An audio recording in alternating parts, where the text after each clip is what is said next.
I see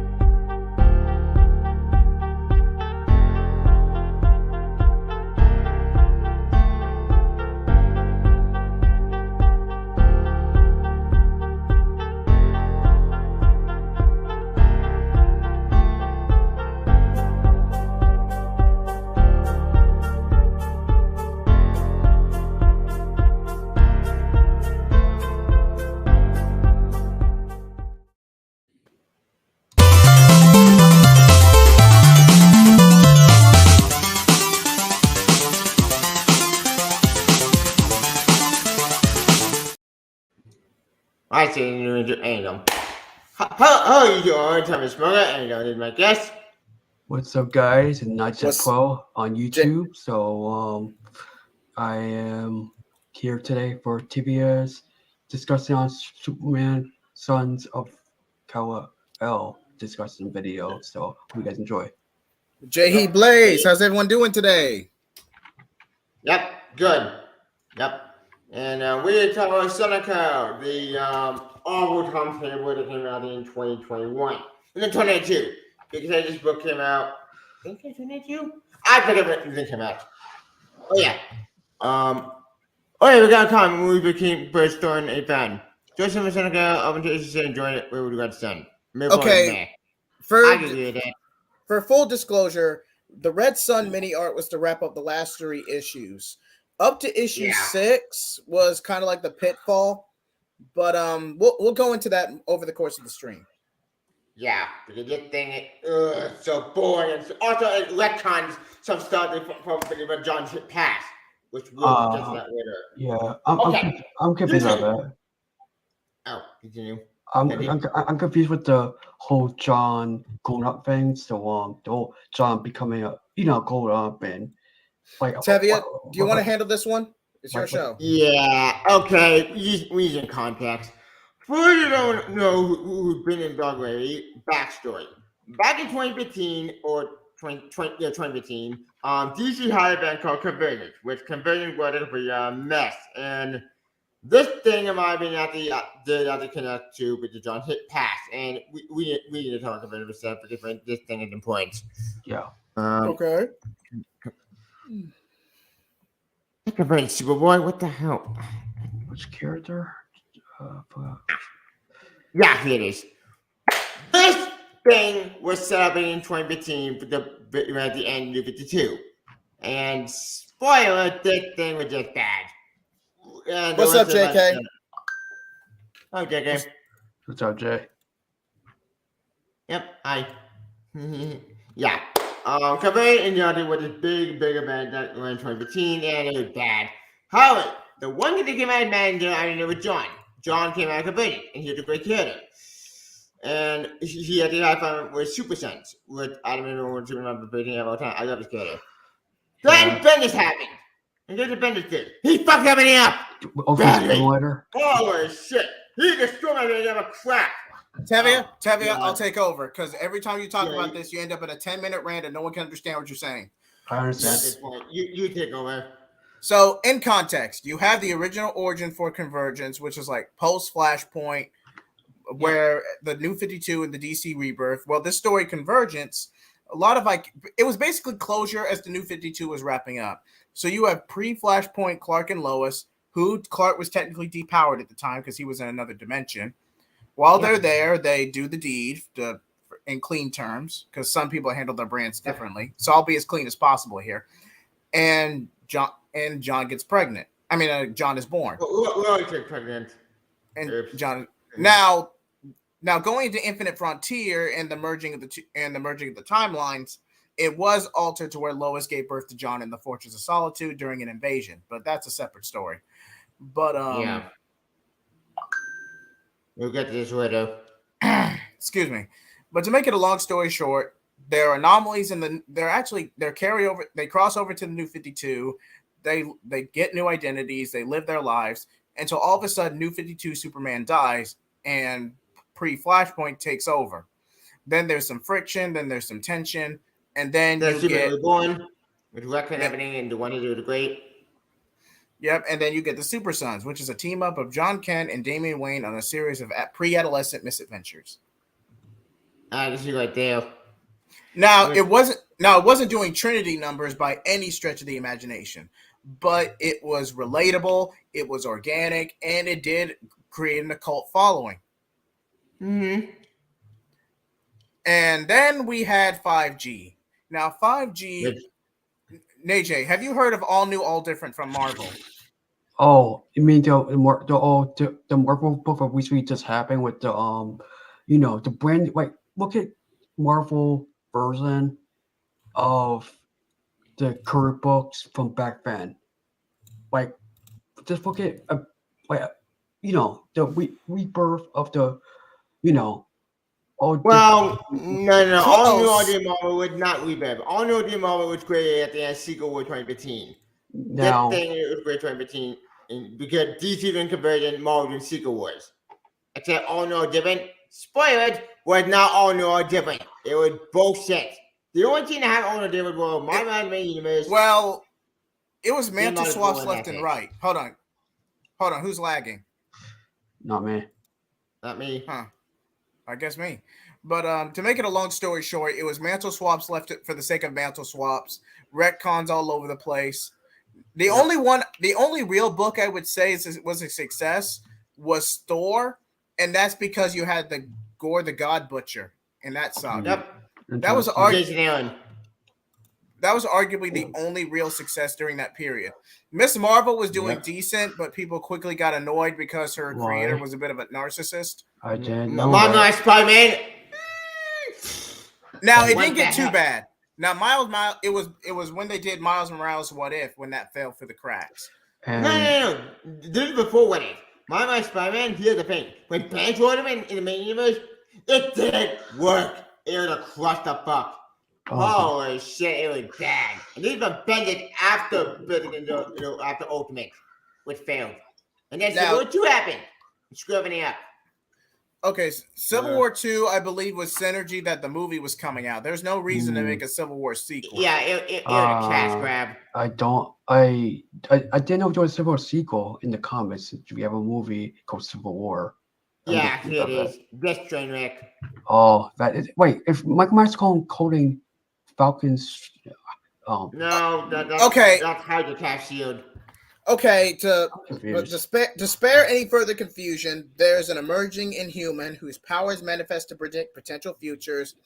Captain Marvel goes full Karen and starts proactively arresting full Karen. Yep, she goes full crazy. He said, protect the future, fight the future. What future? There ain't no future. It's a choose a side. Both sides. Oh my. If we get a movie like this, I'll be sorry. We gonna move like this from the MCU, like Civil War 2, but who's gonna be like the whole adapting the comic books into the film, like Civil War 1 from the MCU. Yeah. You know what I'm talking about, Tibia? Because I remember. What kind of, okay, if we were to adapt this Civil War 2 story into an actual MCU film, it'd be much different based on comic books. But there's no way how you can adapt this thing. This thing is unadaptable. It's garbage. Now, I will say this. The first Civil War was relatively grounded because you had a natural tragedy. You had, I don't know if it was the original roster of New Warriors, but it was definitely a branch off of the branch off team. They were doing a reality show trying to increase their brand. Something goes wrong. I believe it was Neutron or Negative Man, something like that. Well, it was Nitro. It was Nitro who blew everything out. The New Warrior, they tried to stop it, supervillain, and they got way over the head, and the Nitro, but they blew up entire town. Which you can argue is contrived because these were like C-D list heroes. Nitro didn't have to set himself off in that situation. He wasn't cornered. I can see he stuck up by a murderer. So it's narratively contrived. It works, but again, that wasn't part of a natural tragedy. The Superhero Registration Act, the superhero community is split down the middle. Like, hey, and all this. Okay, all this was they had to reveal their identities to the government. They didn't have to go public, but that didn't stop Marvel Editorial from making a publicity stunt and making Peter go public. With this was a domino effect that led up to one more day. which is my history of my channel. I hate One More Day. Now, One to More be Day fair, is the worst story of all time. What the? okay, One More okay, Wow. before Tevia has an aneurysm, basically Aunt May is killed as a consequence of Peter going public. He's compelled by she's guilt. not killed. She's injured. Very, very heavy injured. I'm By so shot. confused. I'm so confused. Oh. No way home. No way home. But as we saw Peter Parker exposed in the second But film, that was Mysterio content, not Peter. I'm confused by that At least in the also. movie. Yep. But I want your Mephisto, marriage. but yeah, you could tell One More Day was a purely editorial story because they wanted to keep Peter relatable and not allow him to grow up. Which is a bad idea. No, I can understand that at the time because you allow a character to grow up. You have all this character history, you have all this context, and new fans can't gravitas because they don't want homework. You want to avoid homework with some characters. That way, new fans can come in and fill the gap when the older fans age out. It's understandable. Yeah. But even though you have Open Spider-Man here, that is your entry point. I like the first. Yeah, the first issue with the books were good, but also with the the first issue with the Ultimate Spider-Man books were good, but also my worries about this is Ultimate Spider-Man 1 and 2 from beginning to when Michael Bendis start making modern Spider-Man, and then someone take over Miles Morales to make that Miles Morales books until we see it right now with the Miles Morales 1 with each different issue even taking place into a different timeline of Miles Morales as Spider-Man or Peter Parker Spider-Man, because what I'm saying is because at the point of the career of the character, right before and after, with the taking over with the whole Michael Bendis one of Ultimate Spider-Man with Peter Parker, modernized Spider-Man by Michael Bendis. Then when we got Miles Morales by somebody else or by Michael Bendis, I don't know. And then Bendis is gone. He left Marvel went to DC. Which we'll get to that later. Yeah, that's why I'm so scared about that, because worries about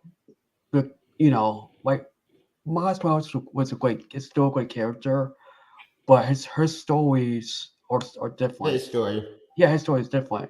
But I could understand that comic book writers why they had to change up this all stuff like their Miles Morales, or he's doing Spider-Man at heart, but that people can be mad over the stories that we picked up from Miles Morales, and I don't understand why. I do wonder the good Miles Morales books. Sometimes people understand, I don't want to blame out. How people are, right?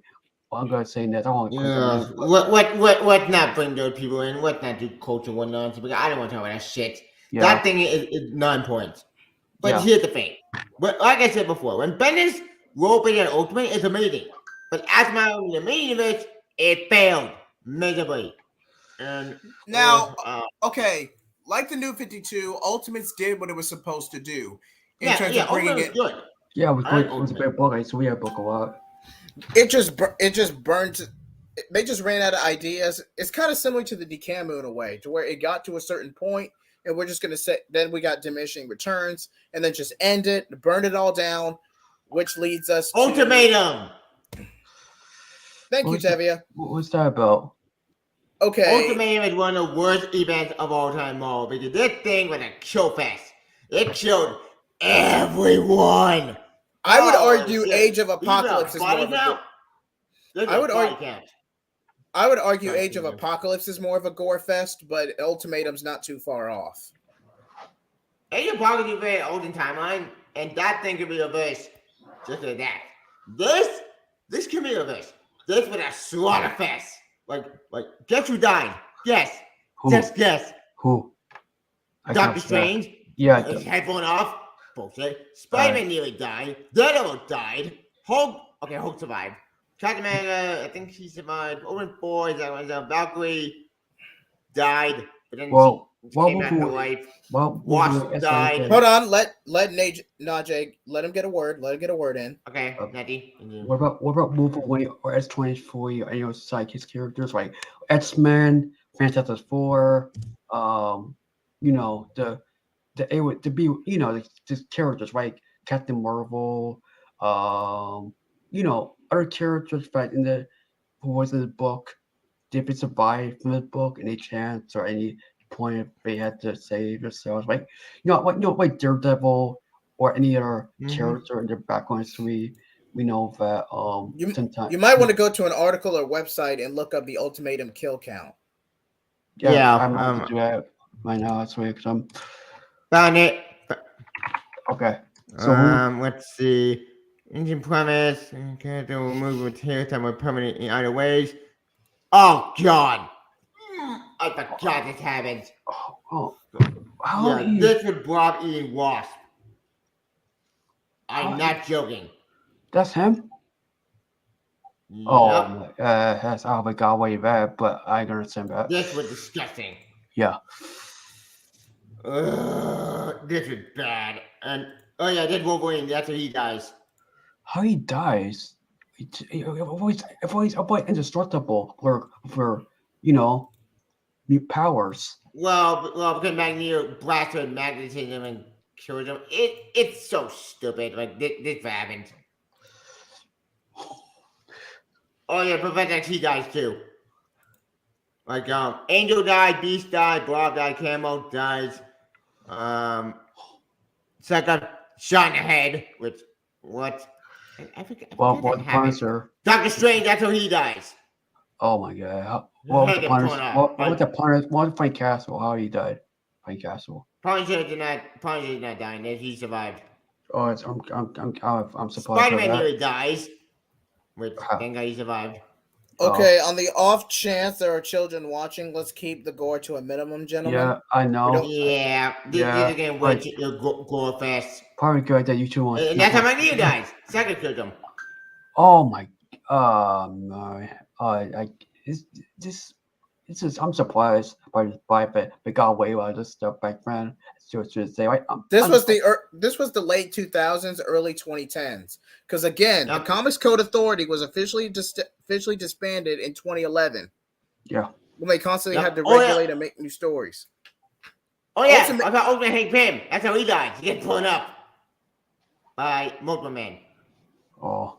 I want to say Ultimatum came out in late 2011, early 2012, right when the Comics Code Authority was disbanded, because that's when we got to see a lot of darker and gorier storytelling during that period. Yeah, but he died, but he more be like also, what? Did we have edgy books in Marvel back then? Also, edgy books like yeah, this was full Edgewood. You have to look the thing, Jeff Loeb. Jeff Loeb wrote it. About Tom McFarlane made those books back then. Like, about so back at Marvel. No, that's the 90s. That's the Age of Ends. Okay, I'm confused. I know.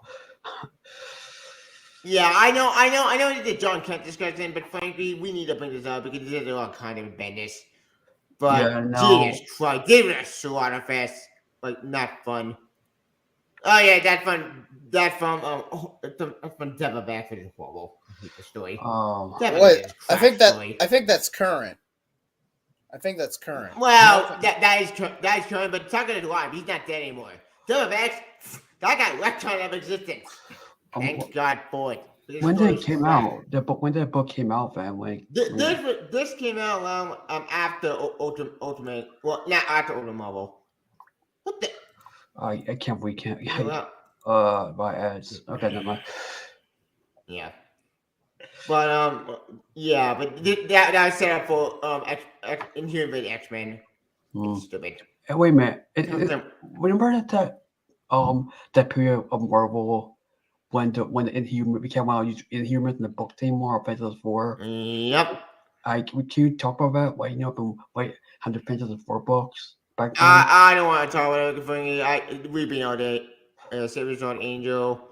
Quicksilver shoots Sucker in the head. Oh yeah, that did happen. So messed up. It's so bad. I don't know how characters die with that, or don't do survive. Don't die later. I don't. It's just don't understand how, like, if it's just a character. Yeah, that's how Sucker died. I guess that doesn't have I found it. Boom. Oh yeah, I forgot about one death in there that did happen. Doctor Doom. How he died? Well, kind of. Yeah, that's the open Doctor Doom. He gets his head crushed. Like no, like a thing. That's messed up. But yeah, there be no plot twist. That's not Doctor Doom. Nope. Etc. That actually is Sue Story after your mother, who did Doctor Doom. I'm not kidding. They look on this. Oh no. Yep. I told you Ultimate with a sword of it. This was just crap. But the Doctor Doom took his death. Oh man, that's Doctor Doom, nice. Good die. That's a full Okay, circle. No. Where's that picture at? We told. Found it. Okay. Yeah. Victor Van Dam, Doctor Doom, no way equal to the Doom Power Statue. Yeah, you have Scarlet Witch's shield. Part of my new John, thing break his neck, but part of Mary Storm, Van Dam expects that send defeated Van Dam chapter in the Down universe to return and find old Spider coming against you. Oh yeah, you did get turned in zombie universe. Can you explain how you skip that universe? Weird. Yeah. Anyway, guys, where we going with this? We brought John. Oh, continue. Yeah. Like to my John, to you call it Superman's son, right? Okay, now to be fair, you have John Kent and you have Connor Kent, Superman's clone, and you easily could have used Connor for a lot of this, but okay. Here's the best way I can explain this. 5G was a ripoff of All New, All Different. This would not be the first time Dan DiDio has ripped off Marvel, but this would definitely be his last. Yeah. But AT&T wasn't having it. It was scrapped, and they wasted 2 years on a restructuring campaign trying to salvage it. And now you could have done that with just Future State if you let it drag out a whole year. You could have done, but that's a separate conversation. But to make it a lot. Well, you trying to make okay. So five. So I understand is this okay? Not Discovery. AT&T back then was trying to do some 5G or DC something or yes. No. Oh, okay. Sorry. Okay, technically, the name 5G was specifically done to be synergy with AT&T. This article. About that. Yep. I didn't know about that until recently. Daughter started with a competition with Warner Brothers back then when they sold off to, Discovery with, No. This is before Discovery. Okay. Let's see. 5 years Dan DiDio champion, a YouTube interview. DiDio remarked, our long-term plan be a lot of the key economic carriers. Long-term evolution over the years that have been thought out. DiDio was 5 before 5G was implemented. Controversial individual should have been a place of although the market could have the 5G product. No shit. Call the board hit their 5G away from the internal channel due to workplace that the way of buying resonated are two main to be recapped here. AT&T put 1 million create financial challenges and kept the parent company under watchful eye of Wall Street. No shit. Whatever each other division, the show clear profits at peak. Or these contributing to the large picture and quite small. Strategy show long-term success. 5G ultimately rumored that product was designed to recover these dropping certain numbers. Yeah, you dropping certain numbers will due to your incoming, you morons. So I confirm understand 5G is not due to these not having a plan, but instead because of constant change to the plan. Some of which may have been from different warning voices within DC and probably higher up in the parent companies. There was to be a one shot. Oh yeah, I remember that one shot. Every now at the think linear time, something like that. But it never went anywhere. Like that, yeah. I forget the name. It ended up being a self-contained story. Yeah, it went nowhere. Even got in one bit by you, big league or whatever. Really want to point and I'm sorry if I'm skimming through this, but we'll be able to talk about this shit. Yeah. To make a long story short, too late. 8 minutes later, with a 5G realized and add alteration for the entire would have all being implemented. Superman mother be older and we left about a warlord. Yeah, that's been undone because he had to use gun like normal. Thank God. And now he's in my own book. So yeah, that plan was never gonna last. We need to learn to carry Superman on Earth. Again, didn't last long. The plan of 5G was to have Superman take a more up 10 a forward 410 low. So then involving killing with their bodies and positive happening. Again, the whole appointed ultimate dictatorship, which is just horrible and stupid. Warwick chaining him and Superman looking at the two evil requires him to be followed Luffy and dead end. No, in Warlord Saga, he's still Superman all love trying to save the day. To be fair, World War Saga was altered compared to the original plan. This was more in line with the original plan. Now, I would say Yara Flor, the Amazon Brazilian Wonder Girl, she was the biggest success from 5G/Future State. She was the biggest success, hands down. I'm looking at the artwork. It's so beautiful. Wait, that's not Yara Flor. I think that's her mother. I can't tell. Oh, I forgot. Cassie Sandman, Wonder Girl. Oh yeah. God, I miss you. What are you in any more books anymore? Oh man, I forgot about that one. I know she's in the Wonder Woman book right now. Wait a minute. It avoids the Injustice books now. The recent. Hey, that book ended. When that ended again? The Injustice books. Bendis' Young Justice ended. I want to say 3 years ago. Oh, maybe 4. What about the new books that just came out? The new books for Young Justice based on the TV show. Oh, those are the TV show tie-in comics. The TV show, yeah, that actually was good. I read the books. I want those to come back. I want that to come back to go to just the Young Justice, Great Wiseman books and the TV series also. I want that to come back, but I doubt that. This was a bad idea. This made me angry. Okay. Yes. Which I know we're kind of off topic, but this dirty Mo John, and this did piss me off. Wait a minute, it's a whole with John going up, bang, because he's going up now, and okay. For context, John was aged up physically. He never grew mentally. Mentally, he never grew up. We went from this great old Italian boy I don't love to this bullshit. Why? Why it kept to happen? Because John. Okay. Think of it like this: if you're with editorial and you're trying to market these new characters, okay, what would make this new Superman stand out? He's LGBT. But the moment you make, okay. See, why? Connor would be more organic, but the moment you make Connor LGBT, every 90s kid across America will be pissed off. Everyone would like, baby. I thought about that. Sorry. Because you gotta understand, in the 90s, Connor was a playboy extraordinaire. So if you all of a sudden make him bi, gay, or LGBT, oh man, I don't know people would like. People like when the Tinder stuff, like that made me pissed off. I don't know how. That would be in more range. I don't know. People laughing? Yes. Okay, fuck this guy is a manipulative asshole. Wait, we're going too Tevi, you're going too fast. Slow down. Sorry. Yeah. Fuck the This guy is a manipulative asshole from the very beginning. But the guy's smiling.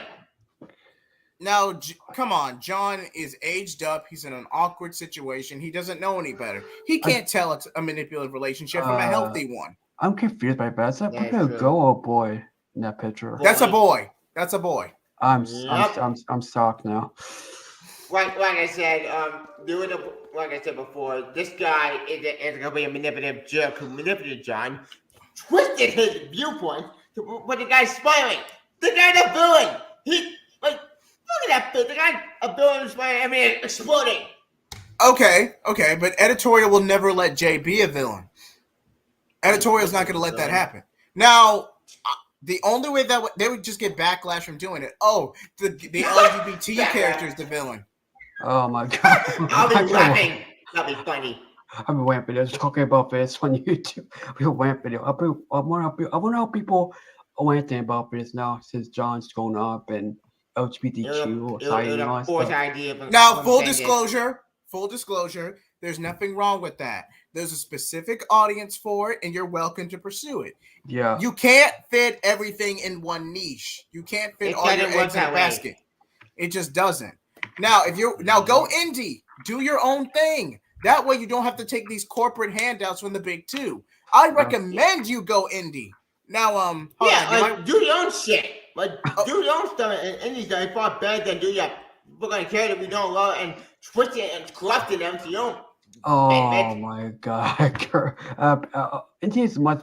Listen, I'm confused by all this stuff. Okay, so if you just signed out there contending for a year, they could have pulled it off. They bombed. Now it was stagnating. But it could. But if you made it like 6 to 9 months, you could have gotten a decent profit out of it. A full year would have been ideal. That way, each individual comic gets a decent story arc. But if you had to settle for 6 to 9 due to low sales, I think you could have gotten something decent out of it. 2 was just way too soon.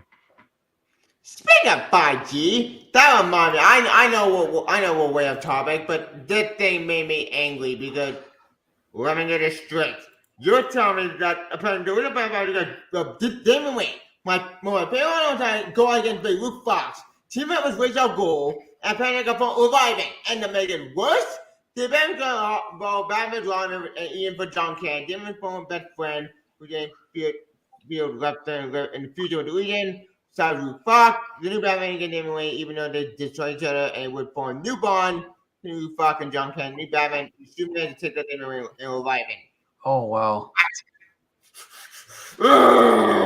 And then you're mad about this. What the fuck? Batman versus Robin? 5G. This sounds much worse. Like I said, I would get Landman 5G. I'm not gonna do Landman, but about to say it drove me crazy. Then you got the trial of Bruce Wayne. Yeah. Okay. That too. Everything the decline of DC in the past 3 years was set up, or at least in context, to 5G. Personally, I would have abandoned it. It was a foolish idea, but they found a way to salvage it, set up Dark Crisis, and just wipe the slate clean. Now, I just feel like editorial just made the best out of a bad situation because editorial wanted this. Jim Lee wanted the chase headlines and try to make DC relevant, even though I just want to handle that. I just want to handle the situation differently. I wouldn't have done any of this, mind you. I would. Superman over and down and struggle. Clark Kent, Val John and Kent over for team with Superman. Are you high? What the fuck are you guys smoking over there? Like, who wants this shit? Tevia, let me handle this. Let me handle this. You're about to have an aneurysm. Sorry. Yeah. Sorry. But God almighty, this sounds horrible. But to make it a long story short, DC was doing Rebirth where they were actually showing goodwill to the fans and giving us good stories. Now, JK, you do have a point. Yep. Yeah. Where you do have a point with variant covers, but in terms of a purely organic story. Okay, hold on. Pull up that last comment. Oh. The one James. Okay, go in the under company. Yep. But come on, with indies you have a larger appeal. There's so many other aspects you can do than just trying to chase clout from the big two. I'm just saying you're gonna and please expand the comic book genre in American comics. That's what indie is for. That'd be great. I mean, give me horror. Okay, wait. Think of perfect example. The Boys. The Boys were originally a Wildstorm title that got integrated into DC, but The Boys were proven to be too dark, so DC bought them out. What did they do? Yep. They used the money to fund their own publishing company, continue the story, through Dynamite, and then arguably became one of the best best indie publishers in the past decade. Yeah. Yep. So there are some indie success stories. They're just few and far between, but it can be done. Yeah, because Spawn came in the 90s. He's been at it going for years, for a decade. Just had no movie, which is sad. But Spawn been going on with that. And in fact, he did more Kombat 11. Shocking enough. Like, he's still popular. Yeah. Also, remember TMNT back then? The Turtles Oh yeah. Mod Studios before Dwight's bought by And we Nickel. can no, one Oh way or the yeah, other, they it were did the pay. technically an indie title too. The Like title, that. Yep, yeah. that too. Before, okay, so Mirage Studios back in the early days when they made their first TMNT book, black and white book.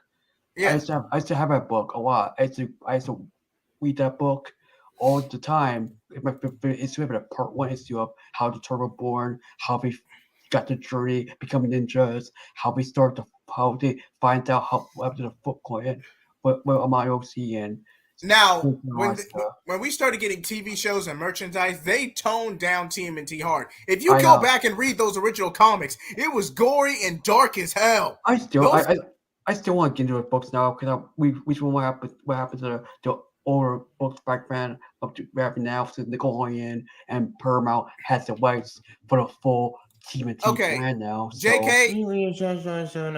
Now, JK.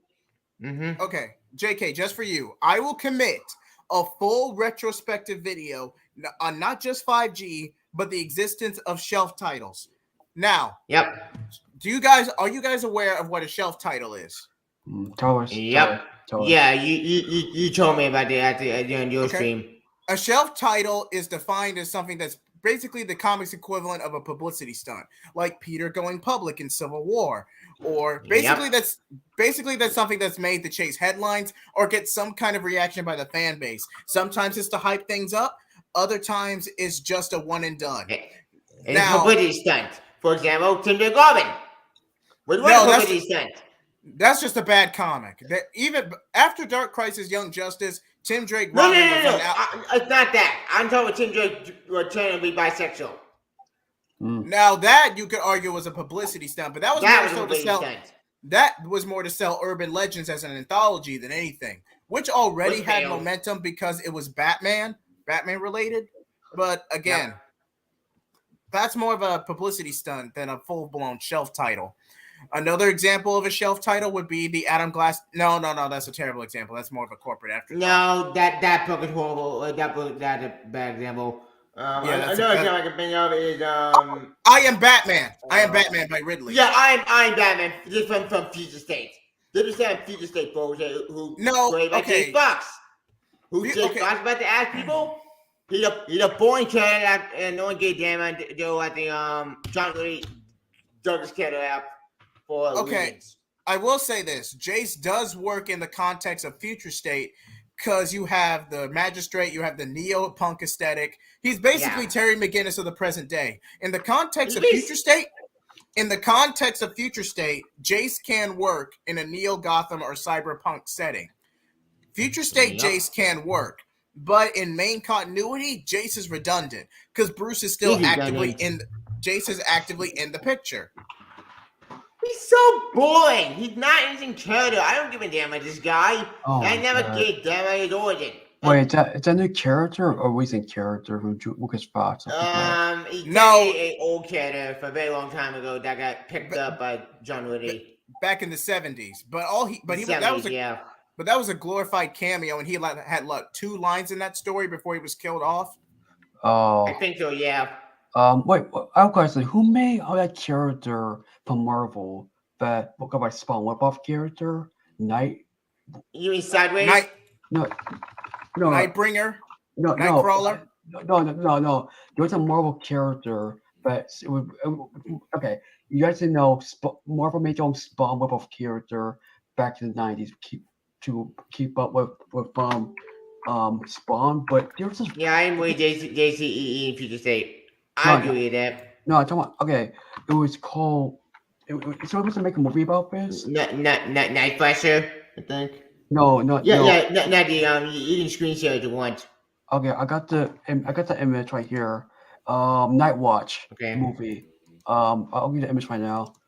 It's like one of the characters that Marvel doesn't talk about. What I said to Jay running on about you don't want to see Damon respond about Japan. Yeah, I agree with that. Okay, all right. okay, in that book, that was Damien bad mouthing more than anything. But oh, now I remember Night Watch. Okay, Yeah, this guy. Okay, so okay. what's your about character? How do you know about this? Kind of I know don't get him as a no. character. He's so boring. He's not interesting. Yeah, But the but story Technically, is just stupid. he's a Spawn ripoff He is because coming this up. because this was when Tom McFarlane was still contracted with Marvel when he hit mainstream. But Yep. then Todd officially left Marvel, and Night Watcher was never used again because he still technically had the rights to the character. but he's But getting Nightwatch story is just confusing. He got from the future, who goes back in time, gets killed, the past self, but the future. It's a complete mess. He's the Spawn version of Spider-Man 99. That's basically what Night Watcher is. But Okay. not interesting because Spawn So- have to go make 29. So if they were, if Sony Mhm. will make a movie of it, like Sony's making a movie of it anyway, and they're making for part of the cinematic universe, like their Bellverse, whatever. I don't know, but if they were to say make a movie part of their cinematic Sonyverse or anything else, will it work in comic form into white bats? No, No, it's not okay. gonna work. It's gonna fail. Tevia, okay, I hate to take over because the more we talk about this, the more Tevia starts losing his voice, and the last thing we need is the host to lose his voice. Yeah, I'm just gonna take over for just a bit. Basically, Okay. Night Watcher was a compromise because Todd McFarlane didn't want to license Spawn into Marvel. He didn't want to do that. That was his creation. That was his verse. He would let Marvel license the comic series, and throw a bone here and there. But he wasn't gonna let Spawn be canonized by Marvel. It just wasn't gonna happen. So Night Watch was a compromise. Now, Yep. as for the Sonyverse, although Sony does technically have the movie rights to Spider-Man, the reason we got Spider-Man in the MCU because that was a compromise in a deal. It's a deal. It was Yeah, a I deal, know. and it's still under contract. So the Sonyverse is their opportunity to make more Spider-Man adjacent content, so they keep the rights while the MCU contract is still in effect. Yeah, Which I I know. believe. What do you? Sorry, you do. They're making a Hudson film, they're making a done. Okay, so Tim, you made that video, dear, about what the 70, 80% back in White Bat's movie with Marvel, right? But, Yeah, I remember that. I saw that video once and it was interesting, but they're making that movie happening with Donald Glover or something or from Marvel. I became a movie way on the Bill Murray showing announcement. I dropped my memory. Now here's the Speaking of night, Spawn would kick this guy's ass. I'm sorry, Spawn would just shoot him in the head. so my This question guy, is. he's a joke. So my question is, if You they know were Venom? to I didn't know anything about Venom. yeah, can there ever be a movie now, or if there were to be canon for the Marvel thing, like I feel like not if they do go through with this Night Watch movie, it would be strictly a standalone. Yeah, it was standalone. It would change to Venom because Venom is Sony's cast character like Spidey. So what would it be about? What could be about this Night Watch? I don't know, and honestly, I don't give a damn. I want that to go away. Did he have two issues or one? My question is the whole Night Watch, man. Now, to follow JK's response and get off this topic, Jace could work in a roster of Batman Inc., but he'd just be a glorified mascot, like the Batman in Batman Inc. He's just the guy in the suit. Yeah. But if you really want to give Jace something to do, I think like Batman Inc. would be his best play. Agreed. I always watch Batman Ninja recently on Batman Ninja, the movie. That was good. That was a good movie. That was a fun movie. Yeah. That's why you. Anyway, we're way off topic. Yeah. So back on topic. I haven't met him before. John Cameron, my favorite character. When he got aged up, I was pissed off, angry, and still pissed to this day. Because I remember one time, John Cameron telling your boy with a great character. He didn't have a terrible idea. Yeah, Holy shit, what a shit show in now. Again, as I mentioned, outside of Tim X Connor shippers. Now, granted, a lot of people interpret Tim and Connor as a bromance. But if Uh, and a lot of people, I mean, I'm look, make it a long story short, people would have been at least a little negative about Tim and Connor being shipped together. So I feel like John and the age up was a compromise A between bad editorial. compromise, by the way. can you just back me kids again? Wait, John actually be a kid. This also got controversy. Oh, school strike for climate. Chasing headlines, Well, basically. Wait, yeah. who? Okay, so my question is, can we ever get that point? Get back to Superstars with the whole era of John and Damien back in, not There older. is a way. There are ways to fix this. Yeah, tell us the ways how As we I are brought fix it, before, for because long as that'd be a good it idea. wasn't even popular. Plus, Yeah. we are getting at the then we're saying Flash. Okay. All right. I feel like you're starting to get confused. I'm terrible at pronouncing names, so if I butcher it, I apologize. Sorry, man. Sorry, man. Najee. Sorry. But yes, the Super Sons will be making a cameo in an upcoming Flash issue in the Jeremy Adams run. 797. Yeah, I feel like wait, aren't they taking this week off or next week? I think it this week off. They're coming back in 2 weeks after. Yeah, Yeah, after 2 weeks, I think. Yeah, after 796. Okay, they're taking this week off. So they're taking this week off, and then in 797, we're gonna get a Super Sons cameo. This is the finished. This is the ink version. This is not in color. This is the ink version. Yeah, So- there's no cover release not yet. According to the Oh, synopsis, that's adorable. huh? That's a variant, but mind you. Yep, But that's so cute. That's so cute. I love it. I want it to be real. That was amazing. but Yeah, according this had did that the fan made it adorable. I want this. I want that so bad. Why? Okay. It has to be I real. know they'd be happy about that. okay, what is what? Hold on, go to that last one. What? So you got a lot of these are young YA characters from graphic novels. You Cool. got Damien, you got John, you got the young Green Lantern from that one book. I want to say that's Arthur Curry's son. With I Cyborg. think so. Yeah, and that's Wallace. Hawk, I think. Yeah, Wallace, and that's kind of Hawk, I think. And Wonder Boy. I know who that is. This is a nice piece. In terms of fan art, this is a very nice good piece. picture. This is a nice I piece. want that so bad. So Hawaii. cute. That's so awesome, man. 90s tribute variant, Roy was. 90s throwback variant. I wonder how it's gonna work from more. I wonder how into the TV series. I would like to see it.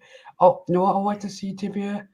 A TV series on the indie books on the Super Sons, but Yep. as kids.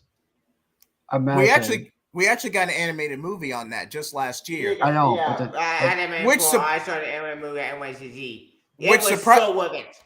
Which surprisingly wasn't marketed at all. Maybe because if it was, people would realize that editorial screwed up. Which frustrated me because I saw it at NYCG. It's for MasterCard's sake. In fact. James was not even mad too much ago. Oh boy. I'm starting to feel like this was just an excuse to rant for an hour. Yeah, no, it's okay, man. We can't went way off topic. Yeah, But, I understand also. To get back to Son of Kal-El, Son of Kal-El was a shelf title incarnate. Like, you couldn't have a more blatant example of a shelf title than Son of Kal-El. John Kent was nothing more than a shield to fan service. Yeah, that's kind of true. To avoid criticism. That's fair. That's fair. I used to think they'd never bring back young John, but if Battle of Super Sons makes enough, especially with the multiverse focus, they could do it. Yeah, maybe in an Elseworld capacity, but in terms of main comics, yeah, John's gonna get shelved. Because when I tell you this book tanked, it tanked hard. Tanked. Found it. It's on HBO Max at a minute before.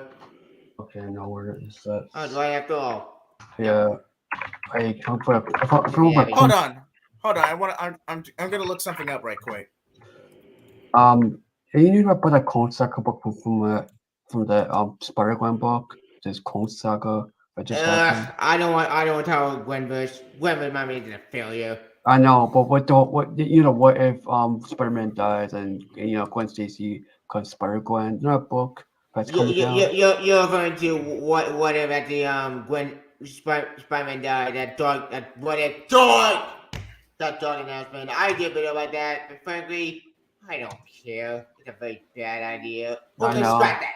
It's not a bad idea. I think it's difficult to say too many times. Let that well dry up and leave it alone. But Yeah. but here, Jerry Todd's writing that story. Maybe make that good. Maybe. Can my story work? I know that story can't. I don't. It's The only complicated. reason why they did what they did John is because they wanted that one refreshing and one to appeal to demographic. Okay, he's not wrong. Sorry about that. Technical. Yeah. Okay. All right. The only reason why they did that, what they did to John, is because they wanted to get readers that wanted something refreshing and wanted to appeal to a demographic, just like they did to you, people like older DC comics, but instead a whole lot of dog shit, just like Rebirth was a whole lot. That's why I always imagine Comics Boom Studio and Marvel. Okay. Okay. That's a fair criticism. That's a fair criticism. Elite Battle Angel, I got to give you that. That's a fair criticism. Because DC and Marvel they're the big two. They've been running for a long time. But comics are a niche audience within a niche audience. So jumping the shark. So you're trying to badmouth the big two for making the best out of a complicated situation. Now, was 5G a good idea? Hell no. Hell no, a bad idea. Get there when a disaster waiting to happen. Future State was decent, but that works. I wouldn't have crammed that whole thing in 2 months, maybe 6. I would not have crammed. He did made a covered acid, but for 5G. Look, if he did it with a damage control for 5G, that's all it was. But, I hate Future States. But then, even if I did, but then somehow even scratch that. Even if I did wasn't all bad, we did get the Flash book. That book is great, and that book's still amazing. But everything else, it's just kind of a mess. Like, ultimately. Yeah. Hold on. End your screen share for a second. I need to share this. Okay. Okay, Rebirth. Okay. Quick question. Alita Battle Angel. What makes you think Rebirth was a bad idea? Because I feel like that was good favor to the fans. Yep.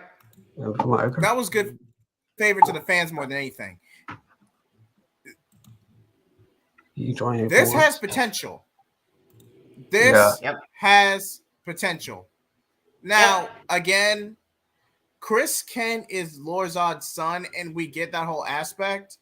It's not so much as I care.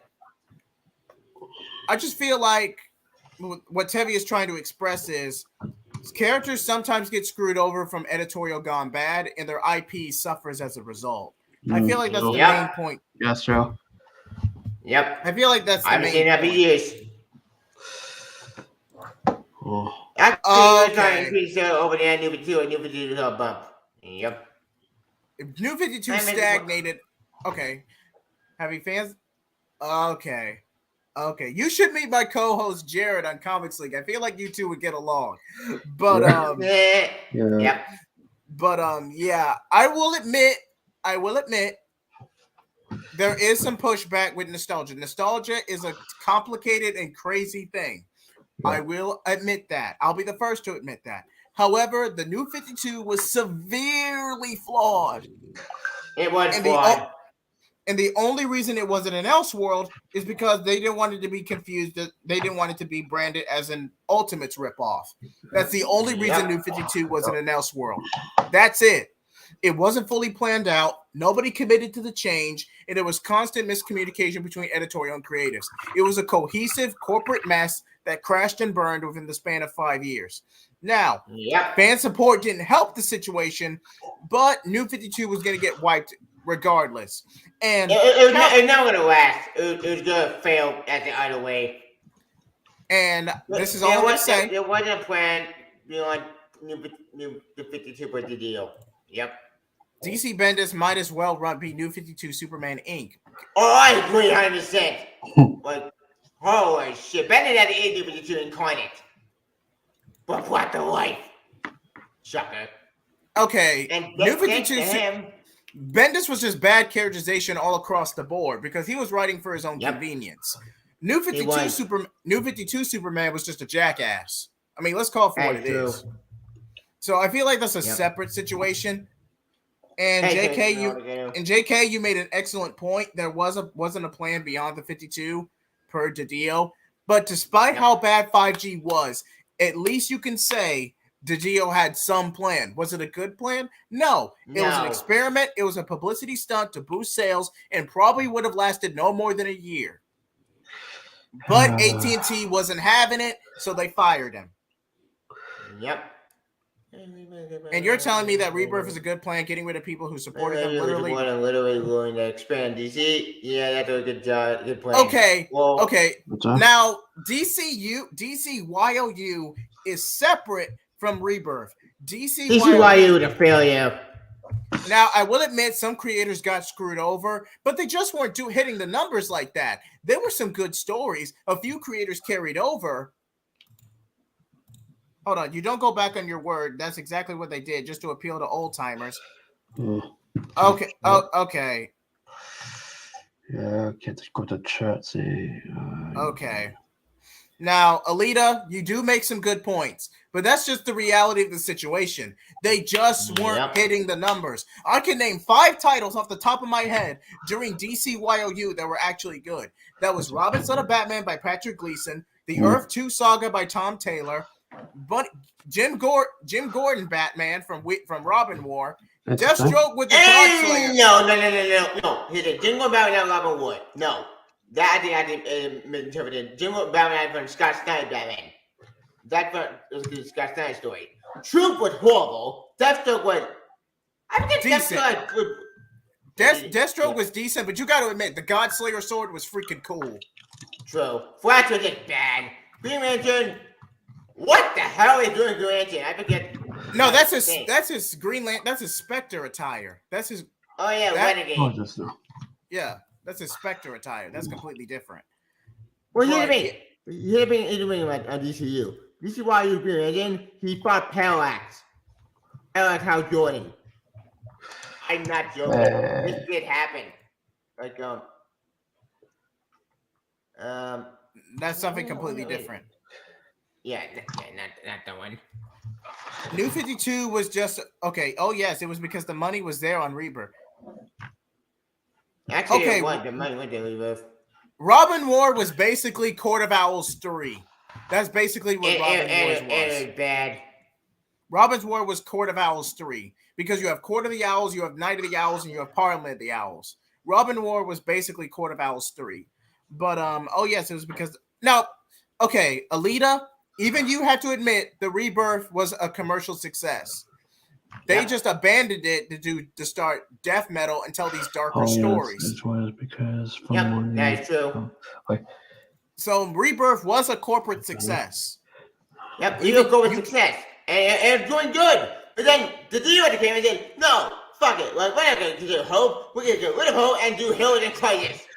We destroyed everything. That's the best. Villain, Hill and Crisis." And the terrible idea from Bendis with Revive and destroyed everything.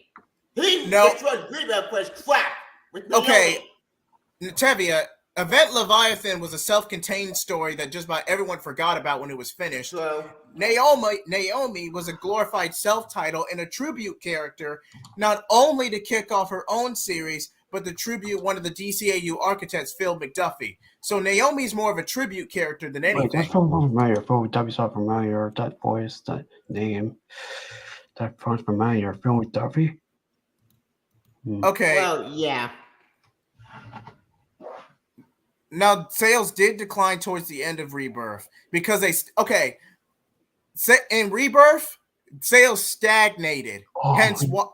There's a difference between sales stagnating and sales declining. Sales declining is when things are just falling off the cliff and I'm falling out. That sales declining. Rebirth was like this. By 2018, Rebirth was this purely stagnating. But it's still good. We got to stick into good books. The quality was there. They just weren't being marketed enough because the only real synergy you had was the Camu, and they were doing New 52 and pre-Flashpoint material. So Rebirth was kind of last. So Rebirth was kind of an afterthought. Not to mention it was supposed to connect with Doomsday Clock, which kept getting delayed, and then delayed. And then they just said screw it, and they just abandoned it. It is sad. Not that Doomsday Clock. What the hell? I can't. It's sad because this story was good. It was a good story. The Watchmen book. Showing it. What? Naomi technically doesn't have powers. She kind of uses a power inhibitor based on her alien planet origins. Wait. She does use a power harness. Okay. Yeah. So. Watchmen Sequel Junior came out. He go bullshit. What? That Watchmen Sequel would. Wait. Okay. I know we're way off topic. I know the thing way off topic, but You talking about Watchmen now? Yes, technically, Doomsday Clock was going to be the canonization of Doomsday Clock of the Watchmen characters in DC. Technically, they needed Alice Ross's permission because he created these characters. He has the license. No, not Alice Ross. It wasn't him. No, it was Alan Moore. Thank you. The other guy, yeah. Alan Moore, thank you. But Alan Moore was kind of back and forth with DC, and a deal was never made. There were licensing agreements to use those characters for the sake of that story, but it ended up relegated to a black label because the book kept getting delayed, and there was just a lot of friction behind the scenes. Yeah. No.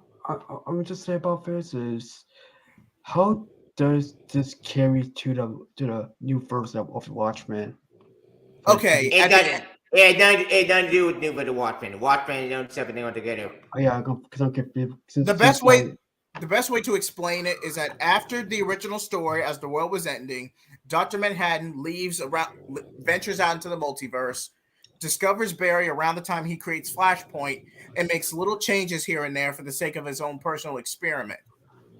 Yep. Yeah. Now, Naomi is got his own separate story again. We could be all day talking about it, but we need to go back to John Kent. But but to make this super brief, Doom with the big thing I got to break out to leave it.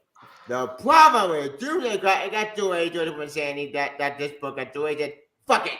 What that guy Doom got to fix everything? We're gonna ban this brand and destroy everything with terrible story with John, with the superhero, with this with the superhero. It's a better collision.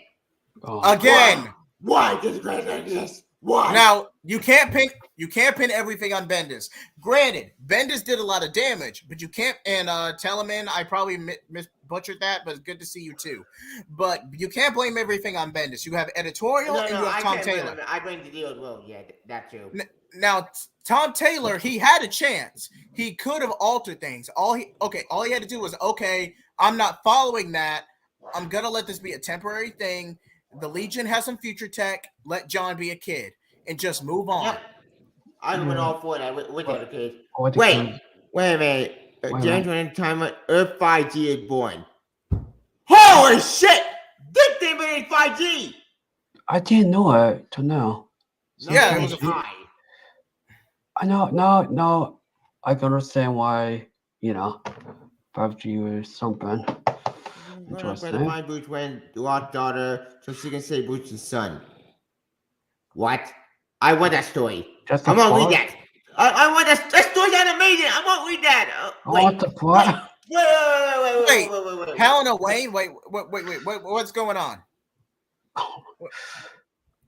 I don't remember this when I first read issue 12. I don't remember this. Was this added in the omnibus?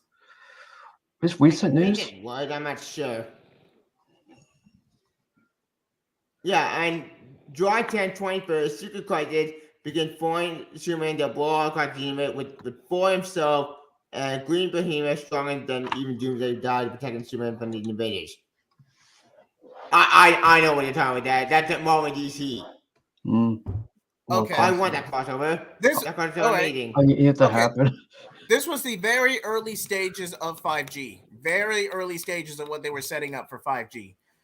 They ended up abandoning it in the end, but the whole thing was just a mess. Wait, thanks, Kellen. This was an issue 12. I thought they added this in the trade paperback / omnibus.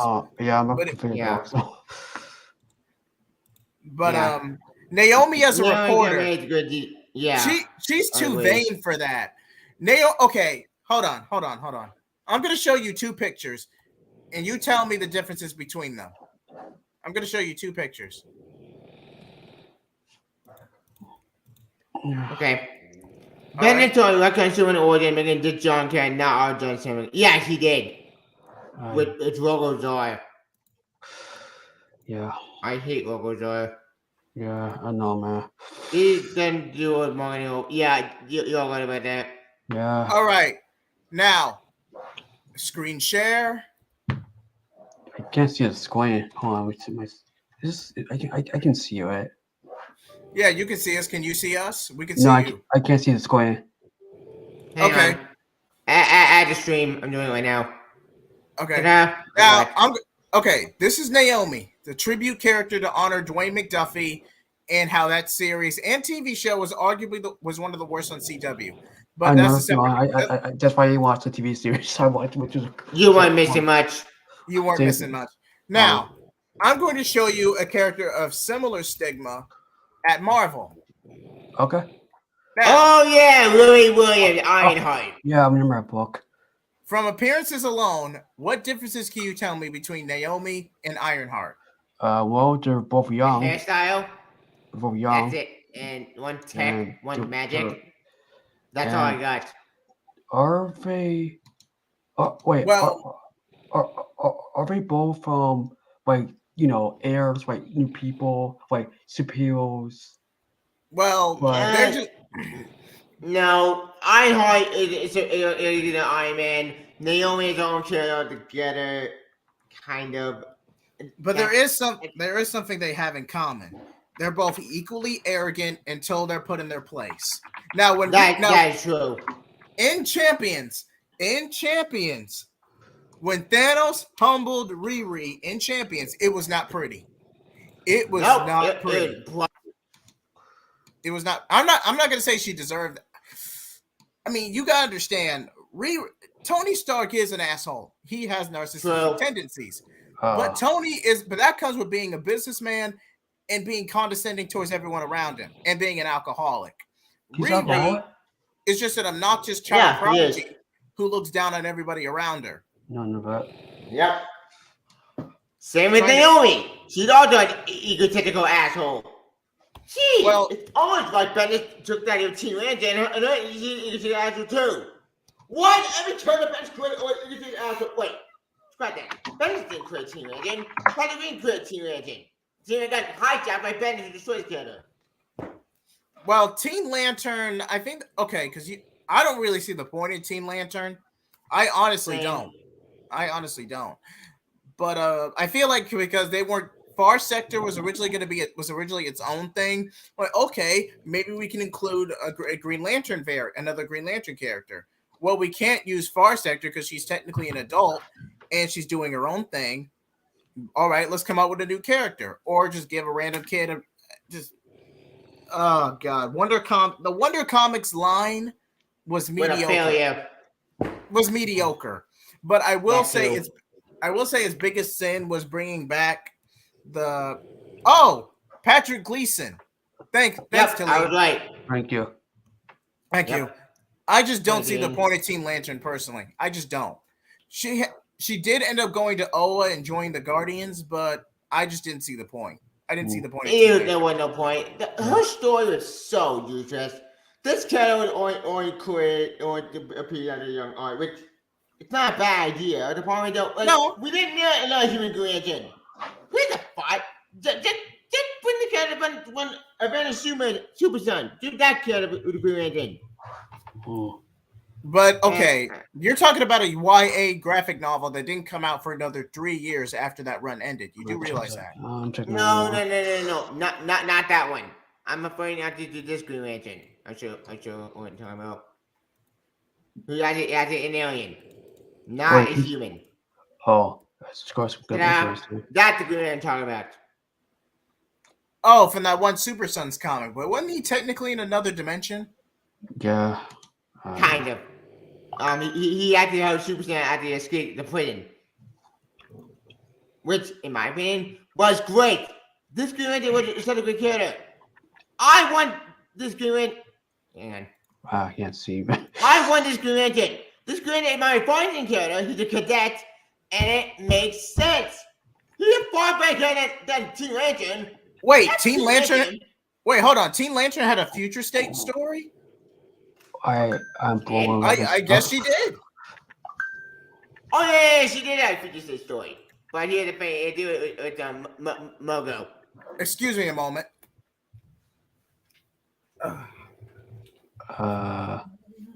So one Teen Lantern story was really like was in the future state was the best story. Okay. Oh, cool. Tibia. Yeah. Alright, so this is character, right? Or is it somebody? Is it what the character talk about? With the from Super Sons? No. Teen Lantern is not for the Super Sons. No, the other character. The other character you talked about. The other character. Yeah, the cadet. Yeah. It's just interesting, but based in the book, with the character, but it's interesting. Based in Super Sons, you guys, Yep. Okay, hold on. And I'm back, but wasn't there? Hold on. What happened to Maya Descartes and Beacon? I forget her name. Cappy and Beacon. Here's the thing, man. They got dropped because Bendis took over and just forgot to ever existed, which breaks my heart. Because why? But I said for a second, this character should make a return. Like Bendis, you had to get rid of these characters with nonsense, and then now we don't know where they are anymore. Which breaks my heart. Because why? Why in all the characters they get thrown away? I want them back. Like bring them back, damn it! Wait. What? Okay. Damn it, this? What are we doing this? Tahim, please let me know what issue of Future State Teen Lantern appears in, because if you say it's the best one in that line, I have to check it out. Because I read Future State and a lot of it was just mediocre or bad. So I'm trusting you. I'm trusting your opinion on this. I'm going on a leap of faith. But oh shit! They're in Terrifics? Oh my god! Wait. It's amazing. Oh yeah, they did make a cameo in a Terrifics issue. Who's calling you?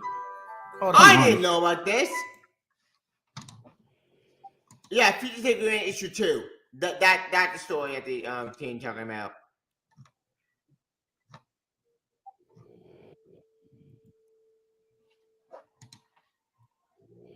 Thank you, everything know how we could create. Yeah, that is true. Yep, I bet you could go into indeed. Yep. Sorry about that. That was a spam call. But I will say this.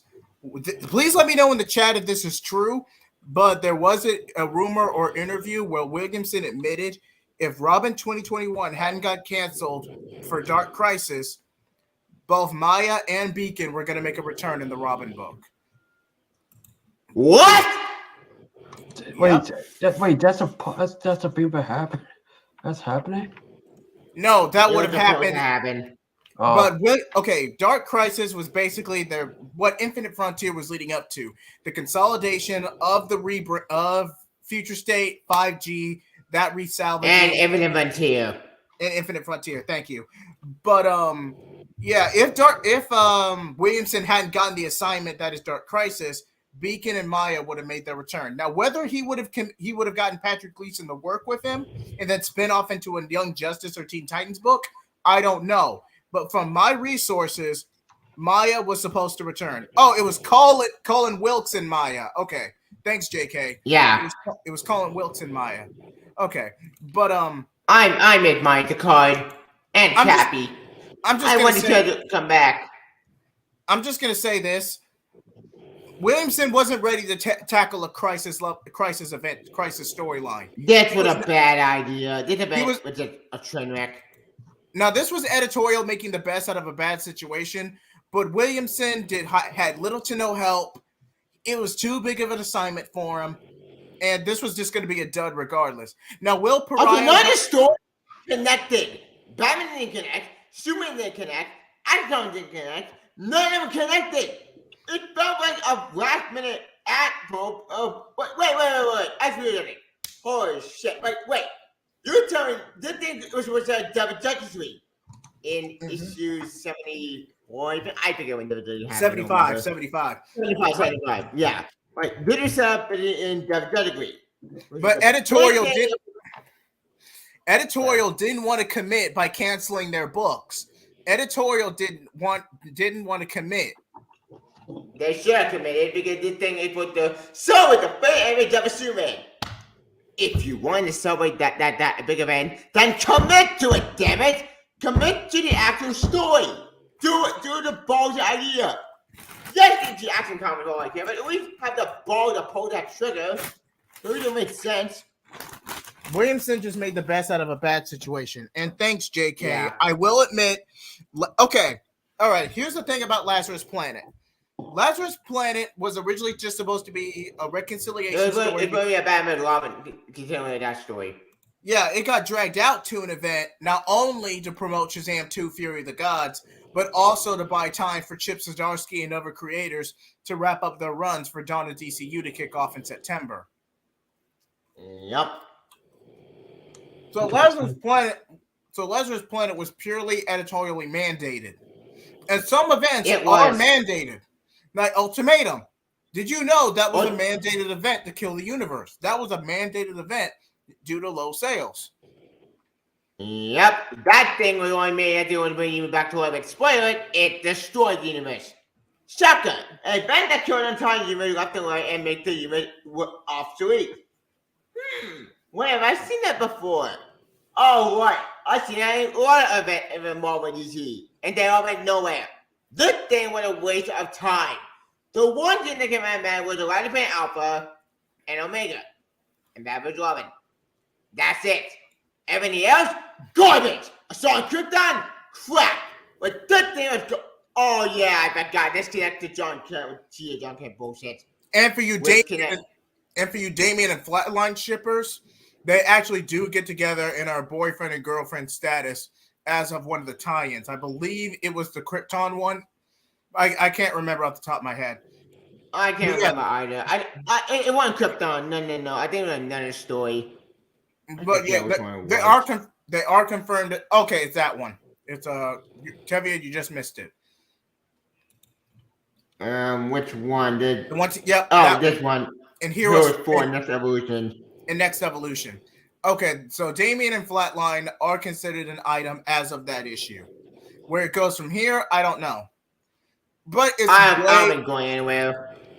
It's way healthier than what Damien has experienced in the past. Jim, excuse me. Yep. Also, John Kent wants to prove how to get involved in this story. We're getting in Ash. Who's Ash about to ask? Hey, God, volcano powers. He and John have to become a thing. Wait, wasn't he a one-off character? Yeah, he was a one-off character. But yeah, I'll admit in the story, him and John have more chemistry. But yeah, I think he's just a one-off character. I don't care about this guy. Damn, I hate. Ash is just boring. They're both bad, but for different reasons. Like, you're ever having a really bad day? Question mark. Ask heart. What? Wait. What? Don't. Please don't do. Wait. Do anything like this. This was set up. I'll play devil's advocate. This was set up for John to lose his cape, to set up his new look, and that to make him distinguish further from Clark before his Pity series. This was the main purpose of this tie-in. The main purpose of this tie-in was to make John lose his cape. That was it. Wow, how boring. and set up the adventures of John Kent. So this was more of a promotional piece than anything. Fucking figures. Woman, that's a plus. I hate. Now I put Rise Planet. My me did a bad event, but here's the thing. I would do Rise Planet way more than Dark Web. Dark Web was a failure on many levels. Because holy shit, you went to a bad event. Like what bring up at Dark Web? That's Wait, Talim, hold on, pull up Talim's comment. Okay. No, Talim, further down. CCI Tasker story. No, you just missed it. That's pretty ironic. Yeah, I didn't tell you about. Oh, indeed. You know the old saying, find someone like your mother. Yeah, that's funny. I'm back. Do I miss anybody? Okay, basically, all right. Flatline is a gag villain, Lord Deathman's sidekick, and her and Damien have a bit of a fake thing in the Robin book. Oh. Yep. Interesting. Let me check this out. Yep. And Andy become a couple. Not that one. No way. Yep. It's actually cute. Well, I have to finally take his heart out. Literally. Oh, we did? Seriously? This is, Yep. I'm surprised if it's never. Yep. Hey guys, do you usually end up? Oh, this shit was a weird, but you know that's kind of funny. Oh man. Oh, I'm surprised with that. Yeah. No. Oh, would you? Oh, nice. Wait, do you have a? That was just Fury. Couple. No. Wait. When was this? I don't remember this happening. This is from Batman 666. This article was trying to make a comparison between Nika and her. Oh, so they're not the same character. Not the same character. Not the same character. But hold on. I need to screen share this. Found it after. Hold on. Yeah, I just had it. I like this moment. I just had it. Hold on. Okay. Where was it? I think the environment keep team moment. I agree. Then we need to go anywhere. I agree with that. The only line planet should only met Alpha and Omega. I agree. Alpha and Omega are good as should have kind of line planet. Everything else, pointless. Where they put it? One of their mommies. Not really. Oh, here it is. Okay. Yep. All right, let me just screen share it right quick. All right, I want to show y'all guys something. Just right quick. This is for an upcoming video. I don't know when it's coming out, but it's coming up. What's it for? Yep. But I can't see it. Okay. Giant darkness, Sandy, and again, just nightmare. What? Now, Najee, how old would you say this girl is, if you had to guess? Well, I basically would be 16 or 17 or something. 16 or 17. That range. Should you tell him? Should you tell him or should I? Okay. All right. You know, I'll tell him. Basically, she's a 50,000-year-old genie. What? I'm not 4,000 years old. 4,000. Oh my God! What? What? This is one of the main reasons. Oh man. Okay. I was 18 or 16. Oh, okay. For context. This was back in 2000 BC during the era of the Pharaoh.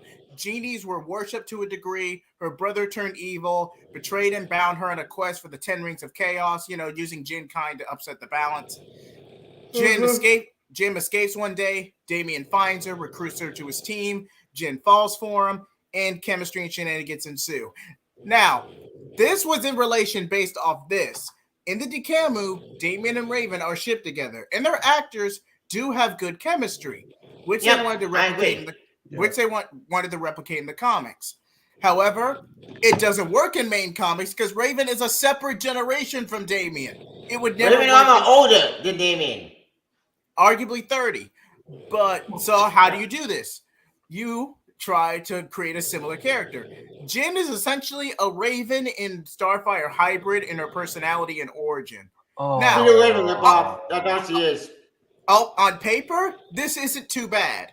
On paper, the aesthetic, the origin, the personality, but making Jin a genie who was bound 4,000 years ago. I don't care if she was a teenager at the time it happened.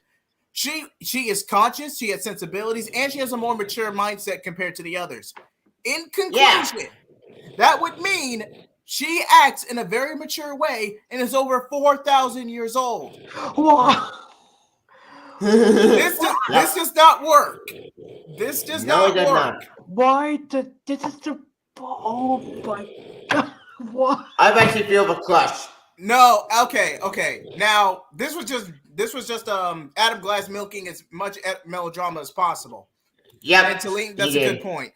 But Crush, okay, in the first annual, Jin gets taken over by Joystick, which is basically the inspiration for Control Freak in Teen Titans. That character, I hate George. It's so boring. And in that story, he pretty much blabs to everyone that Jin has feelings for Robin, particularly rubs it in Crush's face. Crush gets pit. And while this was going on, Damian had this was after Heroes in Crisis, mind you. So Damian I hate Heroes in Crisis so much. So Red Hood, Jason Todd was brooding in a bar. Damian tracks him down, picks a fight with him. Jason kicks his ass. Well, before he did that, he had to be Jin on a traitor. He set him up because he set the plane up. It was okay. Damn you set that plane up because a bullshit idea from Jason Todd. It was a mission gone bad. That it was a mission gone bad, and Damian was looking for something to blame. He was kind of looking for other options of who this big mystery villain could be. Yep. It's later revealed to be Heretic, Damian's clone. Oh. But that made no sense because Heretic got head chopped off, and then he came back to life. How? How do you? I know this man called How do you get your head chopped off and then you survive that? I just don't. Like, it's crazy that this character is not 18 or 16. Like, so the 18 would mean he's not even his age. Oh yeah, I forgot about that. I'm so confused. Like, I thought this character was 16 or 18 or maybe this guy's that. If Damian take with abject degree, no justice event. Oh yep, wow. That too. Yeah, it's right there. So sorry about that. Go back to the previous comment. Okay. Okay. I don't think aging up Damian would have worked, but I will admit that during 5G, they were gonna make Damian a villain, or at the very least an anti-hero. Oh. Now the catalyst was a bad idea. Now the catalyst for his change, which was the death of Alfred in Tom King's City of Bane. Granted, in interviews, Tom King has gone on the record that he didn't want to do it. He was going to pull a fake out and swap Alfred for Clayface. He didn't want to do it. To make it to that word. Sure, without not telling him it's bullshit, but he never cracked, and now we're stuck with imposter. Oh, I know this discussion went way off topic to different topic there, but this does connect to this abomination. Yeah. No, wonder why. How this can work? How they get on this? How they can't. But hold on. Oh, okay. Now, that still means that was to make Damian more sympathetic. That was retconned in the New 52. Yeah, that was retconned in New 52. Pre-Flashpoint, Damian was bio-enhanced over the course of 5 years to explain his more temperamental and petulant tendencies, even though you could just make by other writers. Because excuse me. It's hard to graft and analyze Grant Morrison's writing, and Damian's temperament was inconsistent. So they went on to say, okay, this kid was enhanced over the course of 5 years, so he's technically younger than he actually is, and to explain his immaturity, and to make it more cohesive, why Bruce never found out he had a kid by Talia. Yep. But I still maintain we need a sequel to this movie because they're just proving more and more that Johnny Tennant Boy works. And even J. Adam, the writer, want the sequel. I want a sequel. We all want a sequel. I want a sequel, damn it. I want a sequel also, but however, I want a sequel of the Super Son movie, but with Damien's point of view, like Damien's story of how we got that in Batman versus Robin, right? Yeah, Batman versus Robin. The whole Damien fan arc. Which quarter of hours? Oh, okay. So what if we have that, but in Super Sons? I'll be on for that story. I mean, maybe. Yeah, that'll be interesting is how they gonna do that in that whole animation style and the whole story about Damien meeting Superman's son and how Superman's son told now it's a good idea. It's a good idea. But you technically do have the Super Sons in the Dikamu. It's Connor, but they never directly interact. Hey, kinda. But remember, Connor got killed off in Dedicated Pocket War with the base of Suada Fest. Look, hear me. I'll give you the credit over the Tales of Ultimatum. Pocket War actually was smart and had a brain. They already know in that story, yes, people died, but the heroes were still heroes. Gee, Jeff Jeff again, when you went over there so fast, we came with a Pocket War, it made sense. We get thoughts involved. Tevia, JK, that is a good point, but you gotta understand. With Final Crisis is a perfect example of this. But with Grant Morrison's writing, it's almost impossible to actually analyze and interpret what the hell he's saying. It's very confusing. Dude, I watched the movie the other day. My brother, he watched the movie the other. My boy watched the movie the other day. And it's interesting how Damien died, and how it's so heartbroken. Why Batman lost his son, and remember, people. Don't show this movie to your kids. That's the biggest critique. It's rated R for a reason. It's rated R for a reason. Just give your child the Clip Notes version, then decide to let them watch the film when they're old enough. Okay. That insane. That's the Raven action figure. That's cool. Wait, they gave Raven a domino mask? Not exactly. No. That's amazing. No. Okay, it's just badly drawn. I was about to say. What's a toy? That's a figure. I forgot.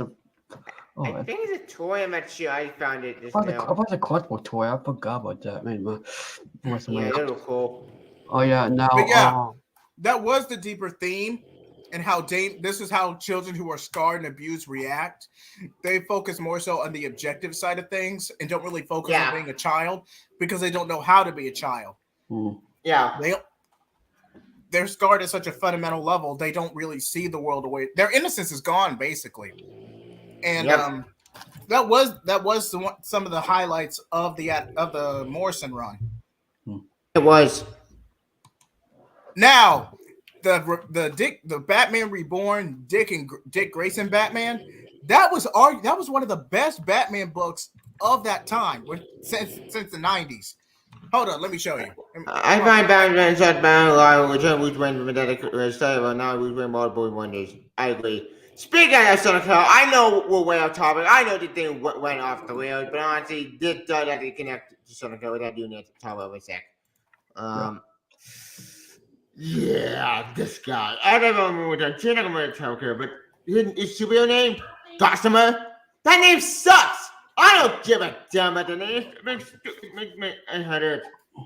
It's so stupid. Oh, isn't Gossamer that one guy? Isn't Gossamer that one character from Looney Tunes? Yeah, I'm correct also. Like how that character, Gossamer being Looney Tunes, but being something else also. Wait a minute. Speaking of retcons, that remind me. That thing made me mad because what? Spent 5 time and bringing 11, to 16, and the whole time I kept holding to my you find me again. What? None of Wait. Stop running it straight. You're telling me that John Taylor waiting for his father, he's waiting for Nightwing to save him? What? That makes no sense. My brain comes. Tevia, breathe. I'll take over. Breathe. I'll be back, okay? Guys, I'll be back, okay? Okay, go ahead. Now, Tom Taylor did this because he's writing both Nightwing and Son of Kal-El. Tom Taylor made this retcon purely for synergy. That was the only reason. Because in any other context, it doesn't make sense. And also, why would you give a grown man a lollipop or an post-adolescent teen? That makes no sense. That's a little weird. Also, this story retcon actually another theme of John's history. Not Invincible. Oh, okay. Now, Talia was heavily vilified during Grant Morrison's run. Talia was heavily vilified. I say she's a decent mother when it comes to Damian, because there was a Batman Urban Legends issue where Damian gets hurt in the field, and she pretty much leads a raid on the manor. She goes straight for the man. She drops the pretenses. She drops the dog and pony show. She just goes straight to Bruce's face, knocks on his front door, and is ready to drag Damian back to the League of Assassins with her. Like, she wasn't having any of it. And her and Bruce were going to fight it out right then and there until Nightwing fessed up, like, okay, he was with me. I didn't check my 6. Damian got hurt. It's all on me. Don't fight Bruce over this. This ain't fair. Because we should have young John cut right there. Like, why? Tom Taylor just made the best out of a bad situation, because this is the generation editorial wanted him to go. So I feel like Tom Taylor just... Fuck editorial. I think it's giving young John right there. It's like, thank for me. It's not fair. It's in the week. I would argue Tom editorial hasn't done a decent job in a long time because they're caught up in other things. Yeah, like bad ideas. That's good. Yeah, but didn't know that common John history. Even John and Antonio one met Nightwing as a kid, but no, reality check. They never met each other until wait, they never met each other in history ever. Highlight JK's comment, please. 9:39 p.m. The first one. Okay. This one. I was a foster parent, and Talia, even in that urban legend story, was much like my son's parents and my other kids' parents. Yeah, because hero or villain, a person will go above and beyond for their kid. Yep. Now, okay. Here's the difference between Nightwing and Son of Kal-El. Son of Kal-El was a shelf title through and through, whereas Nightwing was a bit more consistent. It dragged. God knows it dragged. The Nightwing book just like dragged out with Blockbuster. That was a majority. But the reason Nightwing got away with it as much as it did was because of the infamous. Give me a moment. Rick Grayson, right? Give me just a moment. Hold on. Let me see if I can find it. I hate the dialogue. Okay. I thought you told me I shouldn't do that. Screen share. Click the window. Okay. I will be covering a full retrospective on the Rick Grayson saga. Now, originally, this was only... Let me finish. Originally, this was supposed to last a couple of months. This was originally only supposed to last a few months and to explain why Nightwing's not associated with the Bat family and not there for Damian when he needs him the most. This ended up dragging out for not only 2 years and got undone by Joker War of all storylines. This dragged out way too long. It did drag way too long. It made no sense. It was a stupid story that was so at my head on my skull that it drove me crazy like though John get eat up.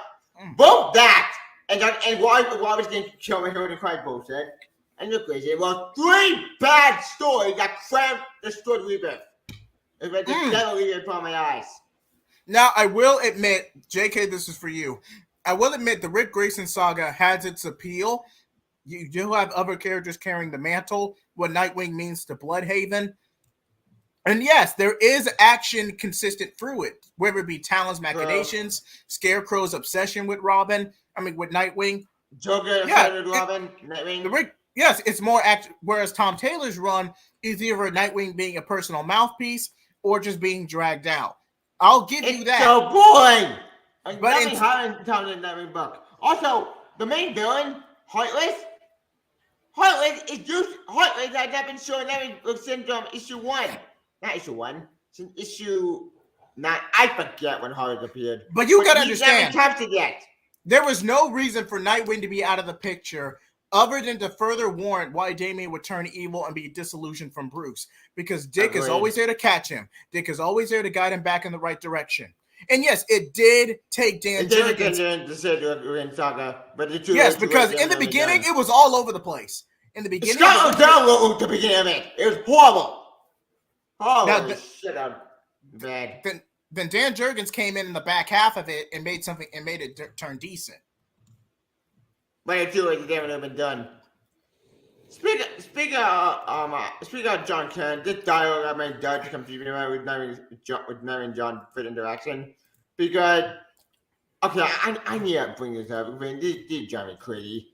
I need to talk about it. I know this is a Son of Carol script with who went DCU discussion, but this does connect to Son of Carol, which John said, I fully told me I shouldn't do that. At the night I did, I got lost. I was carrying more. It's fine, Evan. I don't know what you want to do. Okay, on its own, this is not too bad. This is just Nightwing comforting a kid who's crying. I'm fine with that. Sorry, continue. Oh, sorry. But with the deeper subtext of what's going on later in the issue, it just feels weird. Yeah. Also, it's confusing because wait. This connects to Rebirth, connects to New 52, connects to DCU, maybe, but it doesn't connect because Connor never.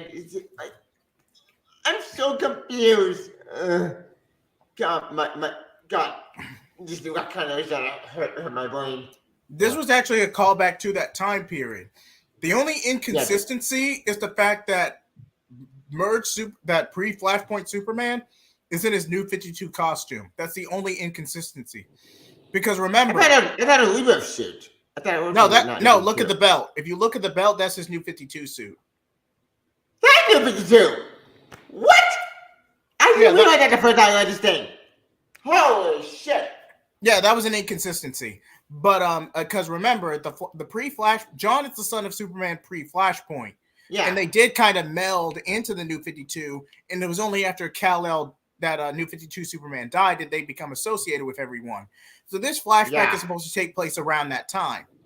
But around that time. Before the merger, yeah. Yeah, but even then, Clark should be in his pre-Flashpoint suit, not in his New 52 suit. Yeah, it didn't make any sense. Oh, yeah, the guy said we had Dreamer to appear. Who, Dreamer, you like that? She from Supergirl TV show. Okay. Yeah, this was just I'm not going to say this. Okay.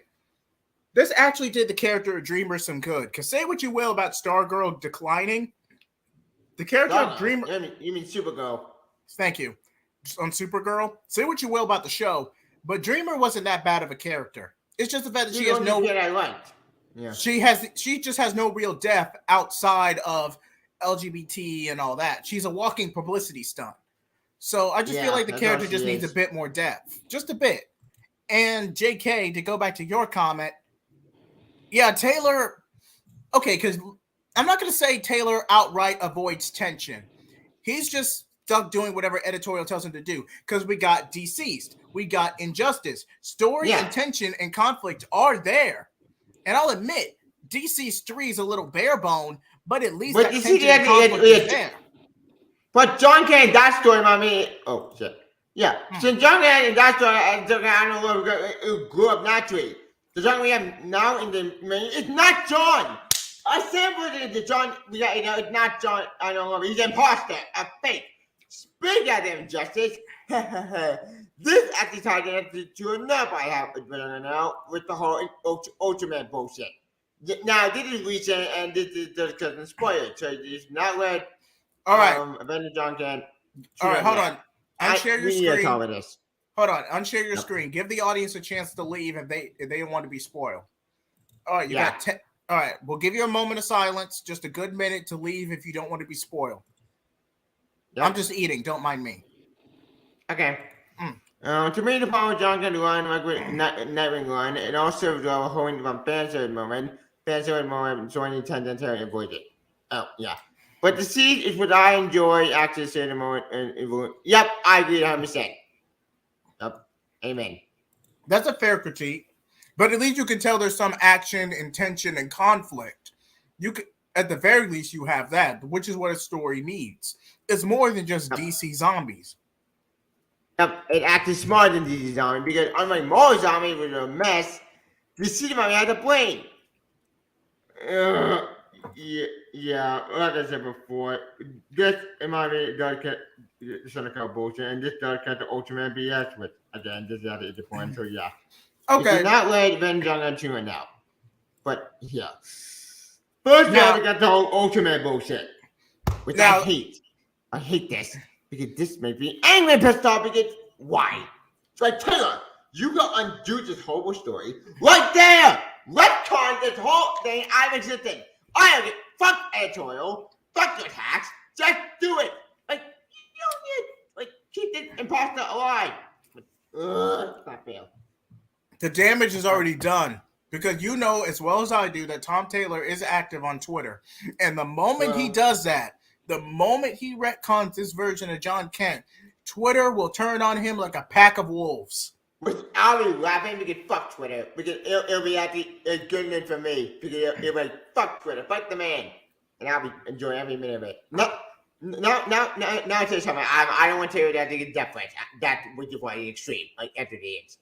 But like True, it'll be one again that I'll be happy with. Not the death threats bullshit, no. I'll be happy with what kind of thing I was since you don't get Mahjong come back. Okay, JK, that's a fair point. That is a fair point. It is more of a team or action focused book. There's no real character driven moments. There's character moments, but no real character focus. I will give you that. Yep. And you know what? I'm just gonna say it. I didn't like Damian Cassie and Deceased. Now I do appreciate the Wonder Bat aspect, and I will troll Jared on that. But other than that, I just did not like Damian and Cassie as a couple. I just didn't like it. I just wasn't. I really wasn't having a couple. I thought it was cute. I just wasn't feeling it. I felt it was a little forced. What the hell is it?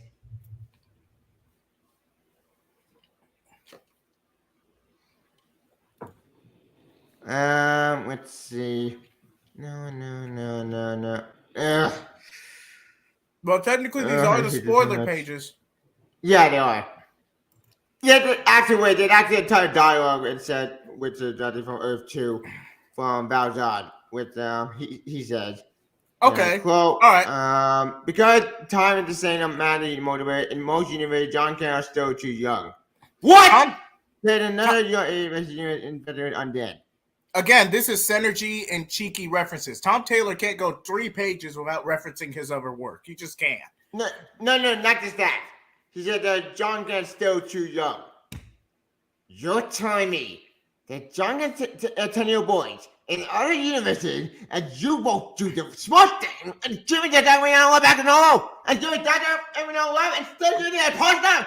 But why would you carry a doppelganger? Why would you carry a doppelganger from his home universe? There's no reason for that. That's true. Now, JK, explain this to me. You have Cassandra Sandmark, who's already from a completely separate generation from Damian, who's obviously being de-aged for the sake of an Elseworld story, who was in a very toxic rebound relationship with Tim, and Tim Drake is killed off and deceased. Yep. Don't you think that's a little weird? That might as well be going for your brother's sloppy second. That's the cosmic multiverse equivalent of getting your brother's sloppy seconds. I'm just saying. Yeah, that's true. Oh yeah, I forgot. Earth 2 Lieutenant gets killed by Ultraman. Well, kind of. She gets broken half, and then they get trapped in the Phantom Zone. Well, there goes Earth 2. Someone put those characters. Hey, what? It could have been Balzard back. No, it didn't. It waited time. Pretty sad. Balzard, I do like that character. Oh well. No, JK. In the main comics, back in 05, 06, Cassie was in a relationship with Tim following Connor's death in Infinite Crisis. It was a brief fling that lasted like 2 years. They broke it off. And then she goes to break things. And then in Teen Titans 03, when that book is wrapping up, she decides to break things off with Connor rather than confessing that, okay, well, you were briefly, quote unquote, dead. I was in a relationship with your best friend. So rather than go through that baggage, she just ends the relationship on mutual terms. Was it an easy out? Maybe. But I feel like Connor should have known what went down, even if he did get mad at Tim for it. I mean, come on. It was consolement and an act of grief. Yep. Anyways, let's cut the chase because it's getting way too long. John Glenn punches Ultraman in the face. John Glenn gets knocked out. Ultraman wakes up, and then, well, long story short, Ultraman monologues, which, again, I'm not going to go this big movie a day. And then Jesse was it. No, you won't. And snap, killed Ultraman. Well, there goes Ultraman. All that part, John can get tortured. Was that worth it to bring Ultraman back and kill him off? What was the point of doing a story and not going to address it? To be fair, they did. No one in editorial wanted to tackle a kid being traumatized and tortured. No one wanted to tackle that story, but they wanted the clout of an LGBT Superman. First of all, you have Apollo and Midnighter. Second, if you know that plot thread's a bad idea, don't use it. Or here's the part, retcon it and forget the thing ever happened and give it John get 10-year-old boy back to normal. That's all people want.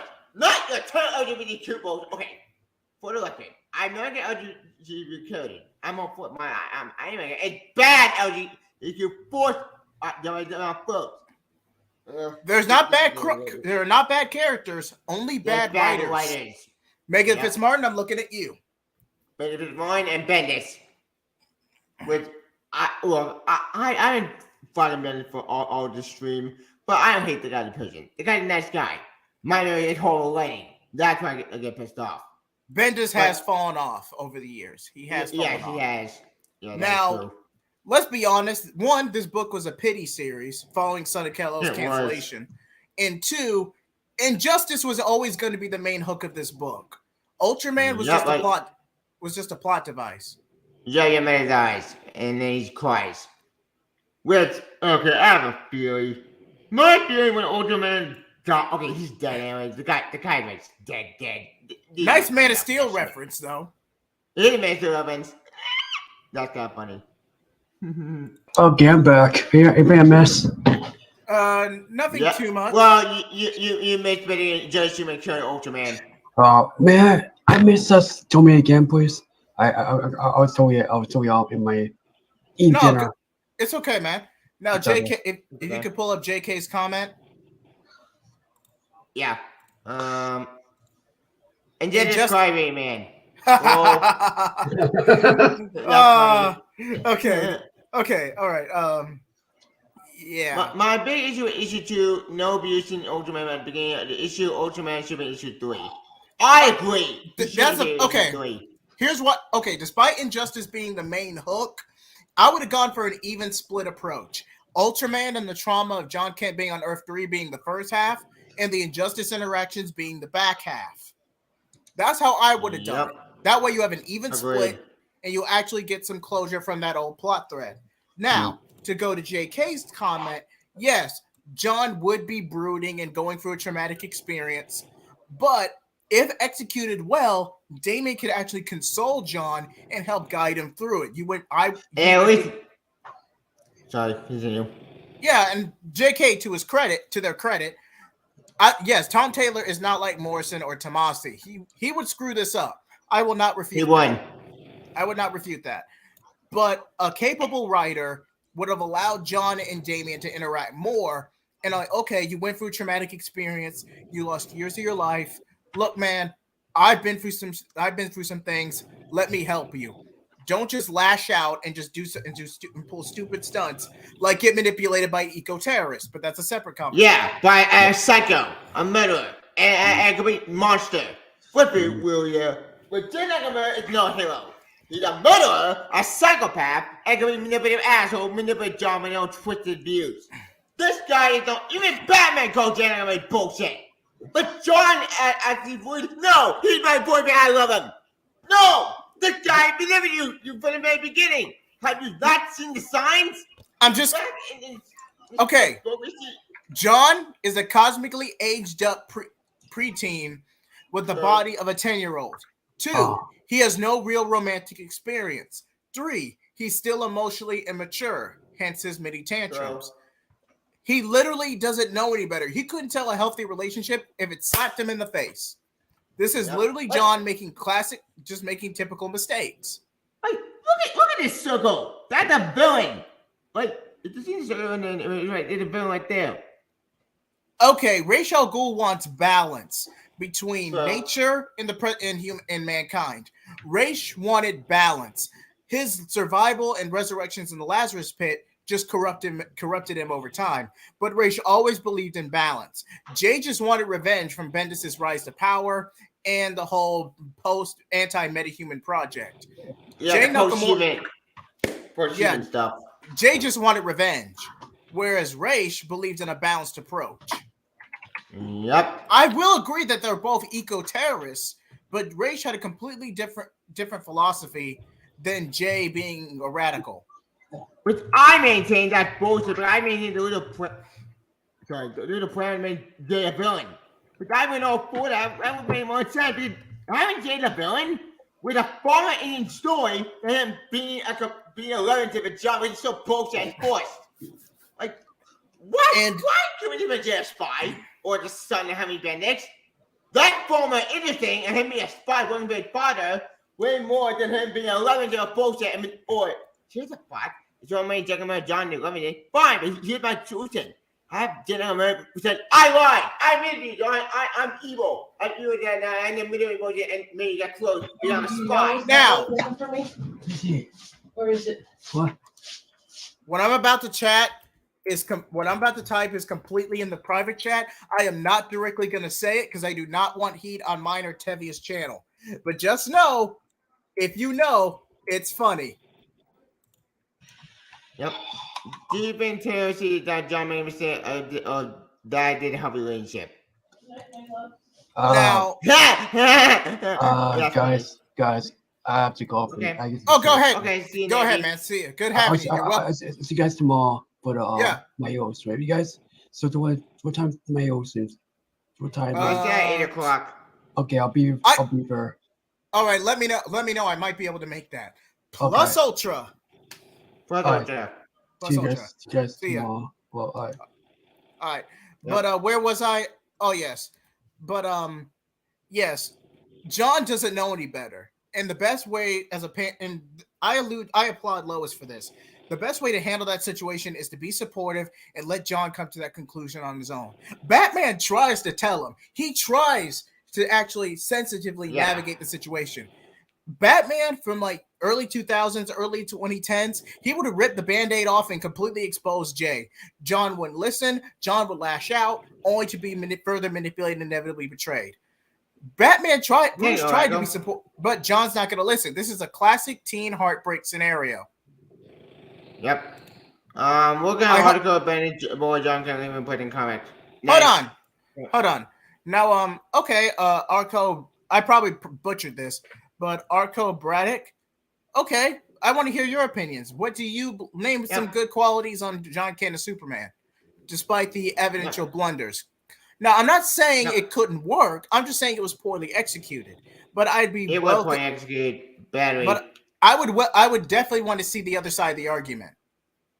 No, wait, bicycle. Okay, I want to make this perfectly clear. It's not same versus same, especially with the LGBT community. People are attracted to different things. You can't compare one aspect of sexuality and directly make it adjacent to another. It doesn't work that way. It really doesn't. Yep. It's their personal perception. It's their sexuality. It's who they define themselves as they are as they discover themselves. So you can't just use bisexual and use it as a subword for gay and just. Okay, if I go on this tangent, I'd be here all night. But I'm just saying that this whole thing was just poorly executed. It was actually badly so much to the point of insanity. And here's issue 3. Because issue 3 is what set a genre that we've never seen. The war injustice. Kal-el ruled the world seeming kal-el ruled the world seeming peace. Why did everyone join me for the symbol on chat? Fear that symbol. Okay, hold on, Arco. I love that a younger character has a younger character, and Tom Taylor's introduced all the key status. Okay. Well, someone made the series connect for me. Fair enough. I understand that. I respect your opinion. That's a fair positive. That's fair. Yep.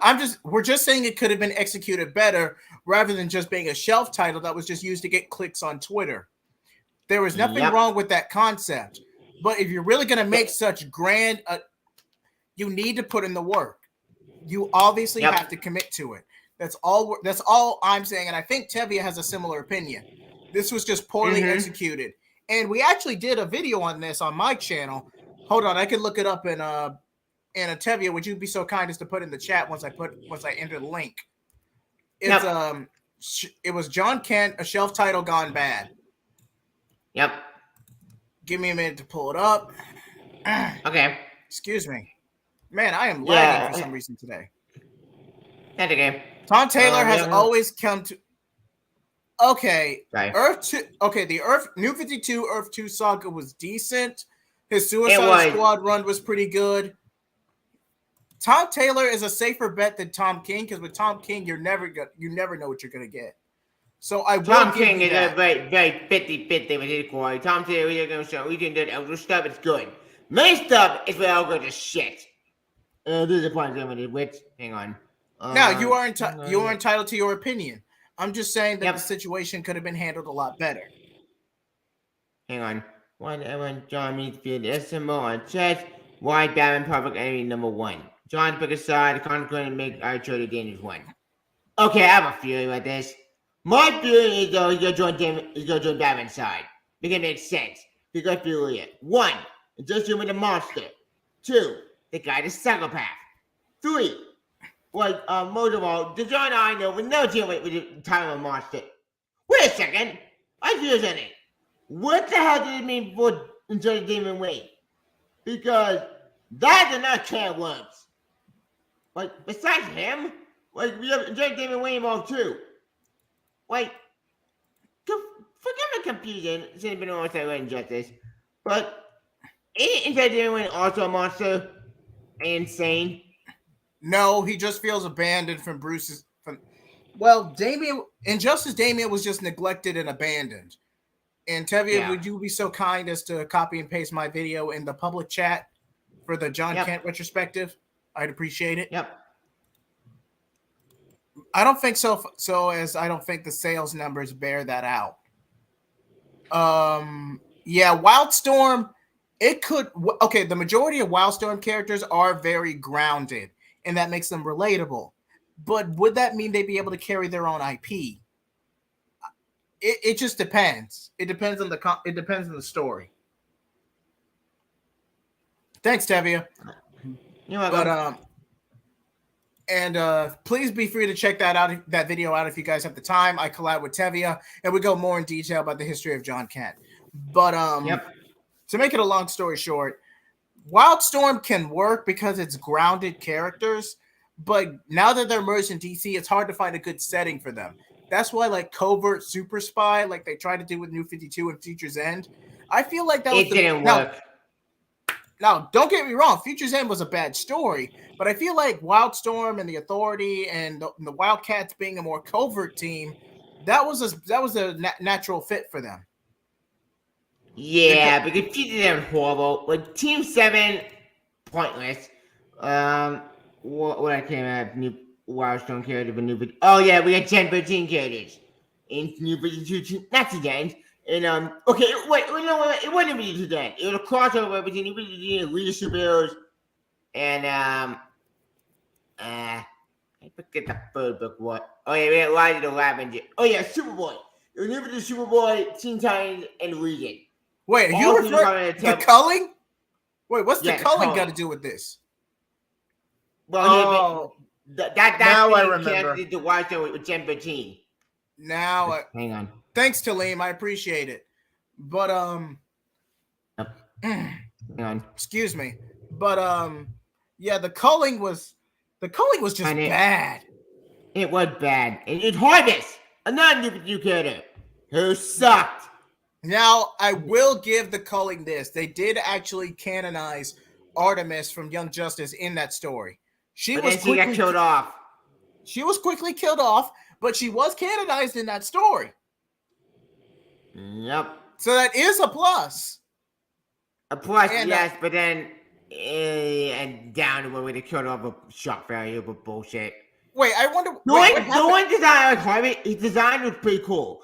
Is it the character isn't a bad character? If you only for the design, no one to get him as character. I honestly, to this day, I don't remember Harvest's motivation. To this day, I forget motivation one, but yeah, he wanted for from the future. I don't know. He's going to do the Superboy for BS reason, and it made no sense. Wait, what happened to Bartor? Oh yeah, this guy. I remember. I think he went to prison. I don't know. I don't remember. Yeah. Warblade. You know why I don't care that. That's what I'm talking about. Now some of these are Wild. Now, yeah, some of these are Wildstorm characters. They just couldn't carry a book on their own. This did actually spin out to the Ravagers, and that book, I actually read a couple issues of Ravagers. It wasn't too bad, but it was a drastic contrast compared to how they're characterized in the Wildstorm comics before the acquisition. Yeah, so and wasn't Wolverine a hero, not a villain? A lot of the Ravagers in Wildstorm were villains. Were originally villains. So Wolverine was a villain, not a hero. Yeah, they were. Again, it was just a complete mismatch. New 52, Teen Titans New 52 was just not a good book. Yeah, it was. Yeah, I found it. I found at the Lavender with Fairchild. She's been Gen 13. Now, I can tell you the majority, if not all of these, were originally villains in Wildstorm. One of them might have been an anti-hero who was back and forth, but the majority were villains. Yeah, wait, was Gen 13 a hero, or was she a villain? She was an anti-hero. She was back and forth. Ow. Depending on what... Yeah, but the majority were villains. Were originally villains. Ow. That's interesting. So, yeah... I remember... Wait, Taylor. Wait. Taylor was on his team? When was she on it? Wait. Oh, yeah. I forgot she was a thing on this team. I didn't know about this.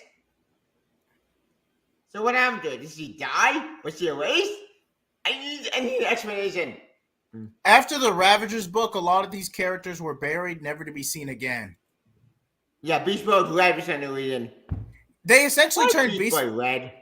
Now, the Power of the Red or the Animal Kingdom, that is an aspect, but Beast Boy was never connected to the Red directly. He just happened to be able to shapeshift. Yeah, I think they just swapped out Beast Boy for Animal Girl because Grant Morrison had a falling out with DC editorial during this time, so they couldn't use his characters. Well, technically, Animal Girl was actually in the Animal Man series, not with Grant Morrison. We might know whether that was good. It's kind of Swamp Thing. Wait, didn't Grant Morrison write for Animal Man? Yeah, he did in the early 1990s, I think. I forget who. Wait, when did he write that? I know God will way off topic, but this is actually a lot interesting to me, and it does sort of connect. Let's see. Hey, it does. Really? Oh, I could probably get that. I could probably buy that for myself. Let's see. Issue 1 from 13. When did this come out?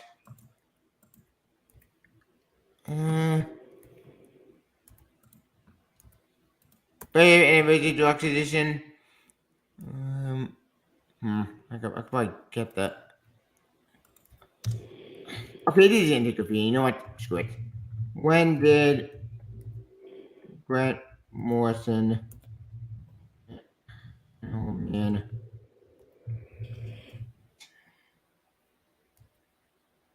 1988? Holy shit, I'm old.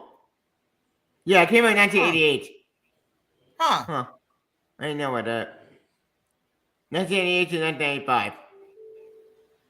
The more you know. More you know. Yep. And New 52 Animal Man came in 2011, so who wrote that? Yeah, it was definitely me. Okay. Thank But you. it was good. Thank you. Yeah, it was good. It was one of the good New 52 guys. Speaking of New 52, boy, this does connect to John because yeah, we got the another kid from New 52, John Wayne Kent. Who's John Wayne Kent? You about to ask? He played the son made of Superman Lois Lane, but evil and psychopath and murderer. Which I have a theory. But since DC won't undo what I want, here's my solution. Have this imposter be this John. Think about it. This John Wayne now is not all John Kent. He's John Wayne Kent from the evil future who's psycho and murderer. It can work. It can be a way out. Now, but tell you, if you do that, people get pissed off and angry. People get mad. Won't you be mad about this? No, I won't, because that means this is not all John Kent. The real John Wayne is to track out there who needs help. John Wayne Kent is the imposter who's evil and crazy. Wasn't John Lane Kent the New 52's version of Bizarro? No. John Wayne Kent is the son of Lois Lane called Kent from New 52. And he's a psychopath. And he's great, but he's made from Harvest. Harvest kidnapped him and brainwashed him.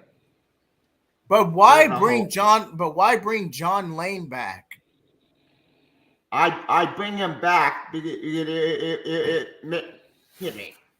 it's not perfect, but tell him after they come out with the idea as well. Oh yeah. Scott J. Chandler. Oh, thank you, Jim. Thanks, Salim. Mm-hmm.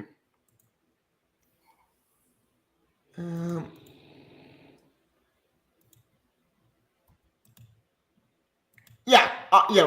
I bring John Wayne Kent back. The only that we bring him back, it would retcon basically this John Kent to be not all John Kent. It will be actually John Wayne Kent. Now you're probably like, Tabia, if you do that, won't people get pissed off and angry? Won't people be mad John Wayne Kent come back? Yes, but you know what?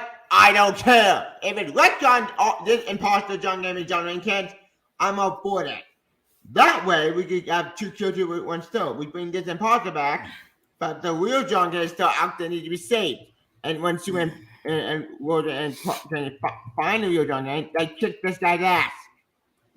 Like, real John Kent was coming like, you stole my life. I'm gonna kick you out. And then John Wayne says, ha, fool! Like I stole you, like it's me. I knew we were in the middle, and John kicked it out and sent this guy home and back to Harvest.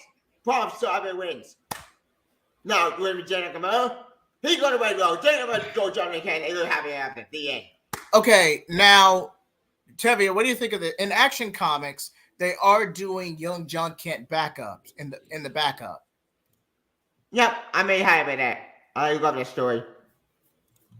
Now, technically, those stories are technically flashbacks, but I think that I think they're good. They're amazing. And my opinion, it was better than the main book because my opinion, I can back a story maybe John Kent anymore, but it's such a great story. Like, why? Why can't young John back in the present? Because James still gets young John Kent. It's gonna be crazy that we can't have young John back in the present. Like, forget Senecal. Forget that Shenrik. Hang on. DC has no real built trust as a brand right now. They need to build themselves back up before they can take big status quo changing risks. True. And you have a blank slate with the Super Twins. I feel like the main reason the Super Twins were carried over and were allowed to come back to Earth with Clark were so they could replace John. Not so much. Sorry, continue. And I'm not saying that like, oh, John is going to be erased or gone forever or anything like that. No, it's more of just a reconciliation. I feel like it's the best out of a bad situation because we were chasing headlines. It was a bad idea. Let us at least in some way correct our mistake. But it's not quite a mistake. It's still doubling down a mistake that no one wants. Like, JK, Phil Kennedy Johnson, hands down. PKJ is a good lawyer. I trust PKJ way more than Tom Taylor. And Williamson I trust as well. Williamson only had... Go ahead, Tevye. Taylor, I lost my trust in him a long time ago since Seneca destroyed my trust in him. Williamson only had a few scenes with John Kent, but I feel like he did good with what he had. Yep. By actually making John do something instead of protest. Shocker. But Williamson didn't have much to work with. But again, I feel like PKJ did the most. Mm-hmm.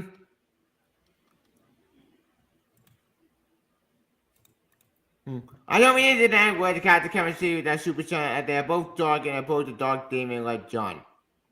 Fair enough. Hold on. I don't think the dynamic works to capture the chemistry. They're both dark as opposed. Yeah, but that just means as you grow older, you get exposed to more things. It's not going to be the same as before, but it can work if you make Damien more positive to balance out John's brooding. I'm not saying Damien be a goody two-shoes by any means, but if you create a role reversal where Damien is mature and is and has a more positive attitude, you can at least get some of that magic. It's not going to be the same, but it'll be an improvement compared to what we have now. Yep. I love this story. It's such a great story. Why can't I have this boy in the present? Why? Oh, yeah. I forgot. Right. The twins. My fault. Okay, the twins are kind of same to me because now granted, they did go through War World and that culture, but if the current DCU Superman is anything to go by, then we don't know what's going to come out of the next issue, but I do know that one of the twins, I believe it was the girl, who strikes out against rogue. Yeah, goes on like a little rampage. Yeah, she went rogue, and now she's getting revenge on the Blue Earthers. Yeah, Blue Earthers. And what is the Blue Earthers anyway? Like a protest group, or I never could understand. I don't really know. I'm focused more on the Metallic story. I forget why they do. Yeah, but the Metallic story for me easy. I love that story. But would you say John? Would you say John and Dick are a decent dynamic? Trying to be a pseudo world's finest. It's complicated. I've been in dynamic, but it's just not the same. I have about one more time. I just want John back to normal. That's all I want. But the Home Again story by Dan Jung is such a great story. This story is great. I want to read more of that. Give me more of that story right there. Not fair. Their analogy for anti-immigration. Oh, okay. Thank you. Yeah, that makes sense. Okay. But it kind of makes you feel like that type of analogy or storytelling has been done better in other books. Blue Earthers is just so blatant and in your face. There's no nuance to it. Yeah, it is. But okay, that's you know what's funny? You're going to come out John and acting 1050 right there. But you're going to pull that trigger. Running in a straight DC. Okay. Very cover. But you refuse to pull that trigger, young man back to normal. Why? Okay, JK, nice. Perfect point. But John and Dick's dynamic is more Dick mentoring John. They're not like a dynamic duo. That's more of a mentor and apprentice type relationship. Yep. But I do get your point. It's same versus same. There's no foil to the other, unless you're counting in experience and witty banter. This But they're ain't really fair. I can't that video young John right there. Sorry to interrupt. agreed. The Blue Earthers have a legitimate concern that having planet from world refugees arrive. True. Yeah, they want you to think the Blue Earthers are the bad guys for not being accepting, but don't you think that this is an honest to God concern if you try to take this in context? Like, they stem from a purely gladiator warrior culture. What if one of them goes on a rampage against the populace? It's an honest to God concern. Yeah, and plus when one goes rogue, which they did, yeah, that's not a red flag. That's not the kind of alarm bells. Oh wait, yes it is. They're all alarm bells. And gonna make the even hit the trend even more. Okay. See, World's Finest is arguably the best comic coming out right now. And I feel like Flash. During Flash and World Finest and Action Comics, it's a 3-4 of the best books coming out this right now. Okay. And I feel like them not working because they didn't have chemistry. It was funny. It was cute. It was teenage sidekicks kind of feeling each other out and just not working. Now, maybe now that he's Nightwing and has a bit more confidence in himself, maybe he might be able to swoon Kara. But back then, I got it. Dick had no game. Dick had no game back then. He got better, but it just wasn't meant to be. But Dick and Damian, by far, Dick and Damian was a better dynamic. If you really are going to go with the mentor-mentee, yeah, Dick and Damian's dynamic was way better. But I would argue Dick and Damian's dynamic was more akin to two brothers, or Dick being a father figure. There was more nuance to Dick and Damian's dynamic than Damian and John's. Yep. But I digress. I digress. Here's the thing that could be with DC Comics. You're a villain cover John Kent like that, a 10-year-old boy, but you refuse to pull that trigger of John back to normal. Why? What for? Because we do everything LGBTQ. Fuck the publicity stunt. Let that publicity stunt done. When that thing ends, issue 6, pull that trigger. Give back young John Kent. I'm sorry, DC. Your publicity stunt failed. No getting LGBTQ, it won't work. When that thing dies, that thing ends, issue 6, it'll be over. That thing, we get that kind of time to existence, you turn your job to know and problem solved. But tell us to do that, the people get angry, Twitter get angry. Fuck Twitter. Like, they can die in hell for all I care. Like, You sure you want to mute yourself until you calm down? No, I'm good. Now, you did make some good points, Tevi. A little crude, but you did make some good points. Yes, Dick and Kara were awkward teens, and that's the beauty of this book. You allow them to have flaws. You allow them to progress. Dick and Kara just wouldn't work. Yeah, at least not adorable. At least not at that time. Now, I do remember, this was during Batman and Robin. I do remember during a Halloween anthology special where you had it was a one-shot issue for Halloween, where it was I believe Batman Superman, where it was a Robin and Supergirl team up, and Damian had a bit of a small crush on Kara, and Dick just trolls him the last couple of pages. They're not going to do that. The real world backers will be intense. That's a fair point, Tevia. That's a fair point. On Twitter, people, you got the shippers, you got Twitter, you got LGBT, you got the grifters, you got people who actually like John Kent Superman. You're being targeted at multiple fronts. With the grifter, they're gonna get die in hell. I don't give it. They'll give it a chance. Now, if you really want to backlash it, you could de-age John, just still make him bi-curious and have him grow to those experiences and grow naturally. There is a compromise there, but actually de-aging John, at least to like a teenager, so like 13 or 14, would be a lot better than de-aging him back into a 10-year-old and removing all the progress he's made as a character. Even though he's not Johnny we know love, he's an imposter from we've been down so many times the thing. Okay, Supergirl, Woman of Tomorrow. Wait, the Supergirl book. Wait, didn't Tom King write Woman of Tomorrow? Yeah, Tom King wrote that book. Okay. Because I'm about to say, but Woman of Tomorrow was decent. It was a space odyssey adventure. I mean, that's a movie. Yeah, it's getting in that if the DCU goes through. and it is getting it. But I feel like that's such a blatant story. It's going to be a direct adaptation, pure page by page with special effect. I don't think nothing's going to deviate from that story except an exposition scene or two. Yeah. Oh, wait. Okay. It wasn't a Batman Superman book. It was a different color issue. It was a okay. It was a Supergirl book. Wait, Williamson wrote that? Huh. He did? I didn't know about that. Huh. Soon the pretend to read the manga on these kind want to reach. I agree. That makes sense. Everything after years. And I have heard this comparison before. Super Sons is very similar to Killa and Gon from Hunter x Hunter. Very similar. If you've watched or read Hunter x Hunter, Damien and John's dynamic is very similar to Gon and Killa's. Almost the exact same. Not just that. It also reminds me in Johnny of Goten and Trunks from DBZ. Or Gon at the end. I've got Gon that didn't recurring.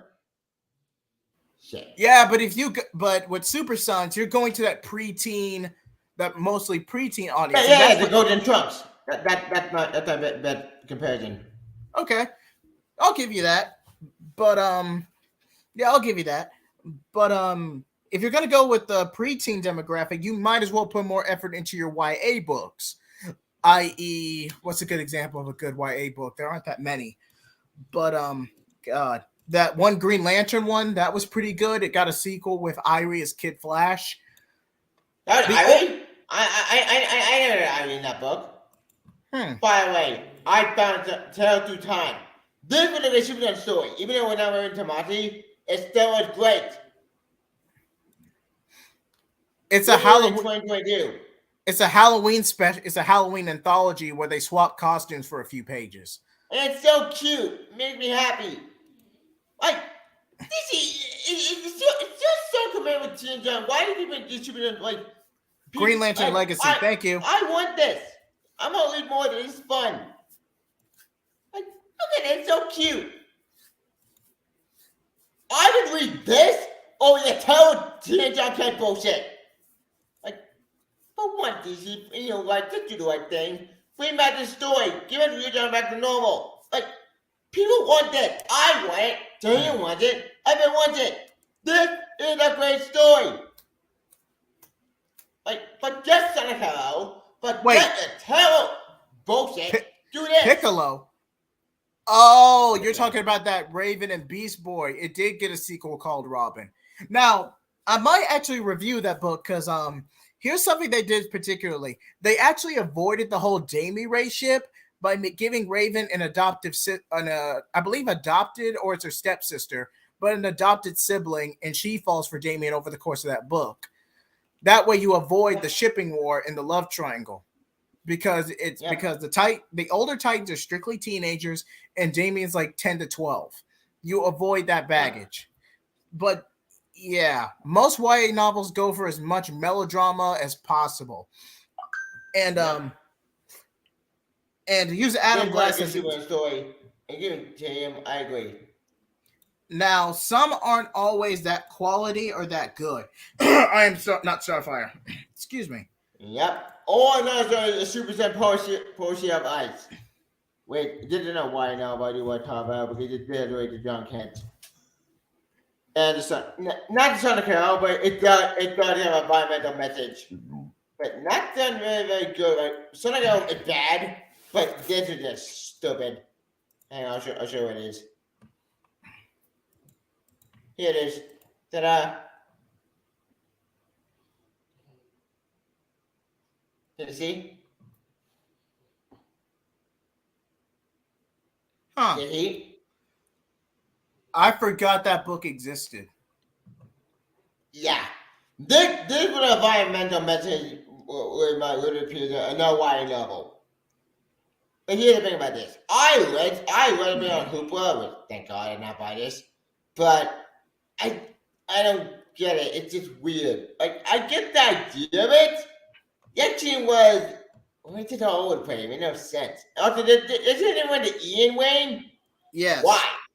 I don't get it. Well, technically this was a scholar children's book where the writer wanted to avoid any assassin connection as possible. It did make Damien or Ian in this case a brat, but the writer specifically wanted to avoid that darker storytelling referencing assassins, killing, and child abuse. But you made a completely different character because you removed Damien's core origin and context, the foundation of his character. Yeah, I don't get. I just feel like it was I feel like personal convenience of the writer got in the way of the story, which does happen. Bad idea. Which does happen more often than you think. True. But after the story itself, like I said before, I read the story, and it's fine. It's not a trend, but it's just all over the place. It's not a bad story, it's just not super tense. Okay, maybe it should be, I don't know. It's a mess. But Tim, well, you read it, right? Yeah, I read it. It was not good. I agree. It wasn't good or just bad. Yeah. Season 1 hour trash, I agree. Whether it sucks, I love it, had it. Roll, indeed. I understand why should we done why change the Super Son, made them and not them and didn't see the help brand mechanism. Yep. Which is odd, so many changes with to poor parental abuse. Indeed. So many. Yeah. But my point of sense. Anywho, what are you talking about? Because we kind of went way off topic to different topic instead of the main point of Son of Kal-el. Okay, Son of Kal-el lasted for 15 issues. Yep. And it technically didn't really amount to anything. You could argue Son of Kal-el was self-contained and no one would care. Or no one would notice it, be any the wiser. Now they also they kill Henry Bendix. Bendix died at the end of the series. I don't think he dies at the very end. He died. Okay, he dies in issue 15. But yep. The majority of that I hate this so much. The majority of that series was that one arc. Like, see, yeah, the arc that got stretched so much, but got so boring. Which I don't give it down to lighting. I don't give Henry Bendix. I don't give it down any shit. You're not a terrible character. I want him to die. Like, go away. Yeah, issue 15. Issue 15 with the finale, the terrible arc. And it went nowhere.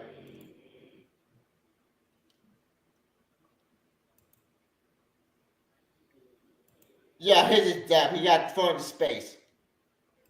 Next to Lex Luthor. Wow, you brought the entire villain up and then you kill him off. Thanks, Billy Taylor. Thanks. Why would you kill a big friend again? It's so pointless.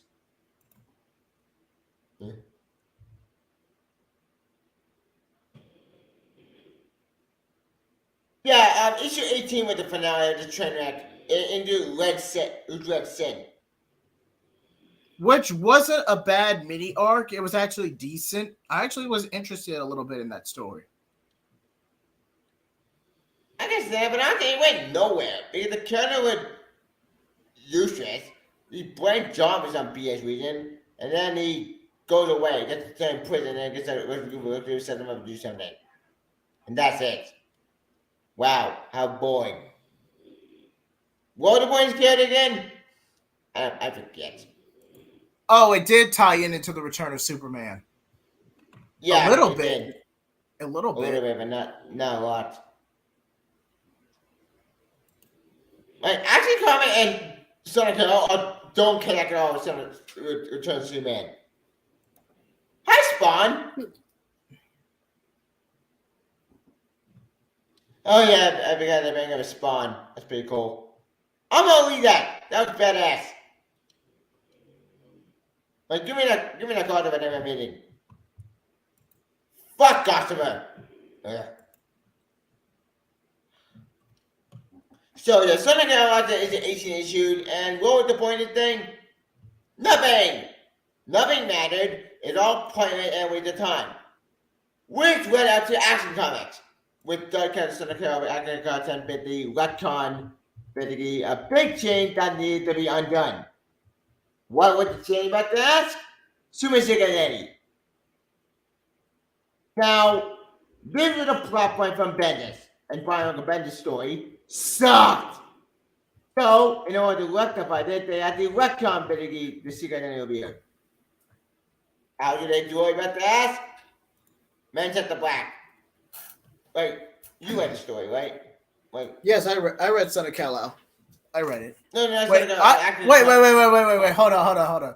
I call Gossamer the man. That's a good one. Yep. In That's great. In fairness, Yeah, agree with Return to Man. Yep. Nightwing just dragged. Nightwing just dragged. Son of Kal-El was a shelf title through and through.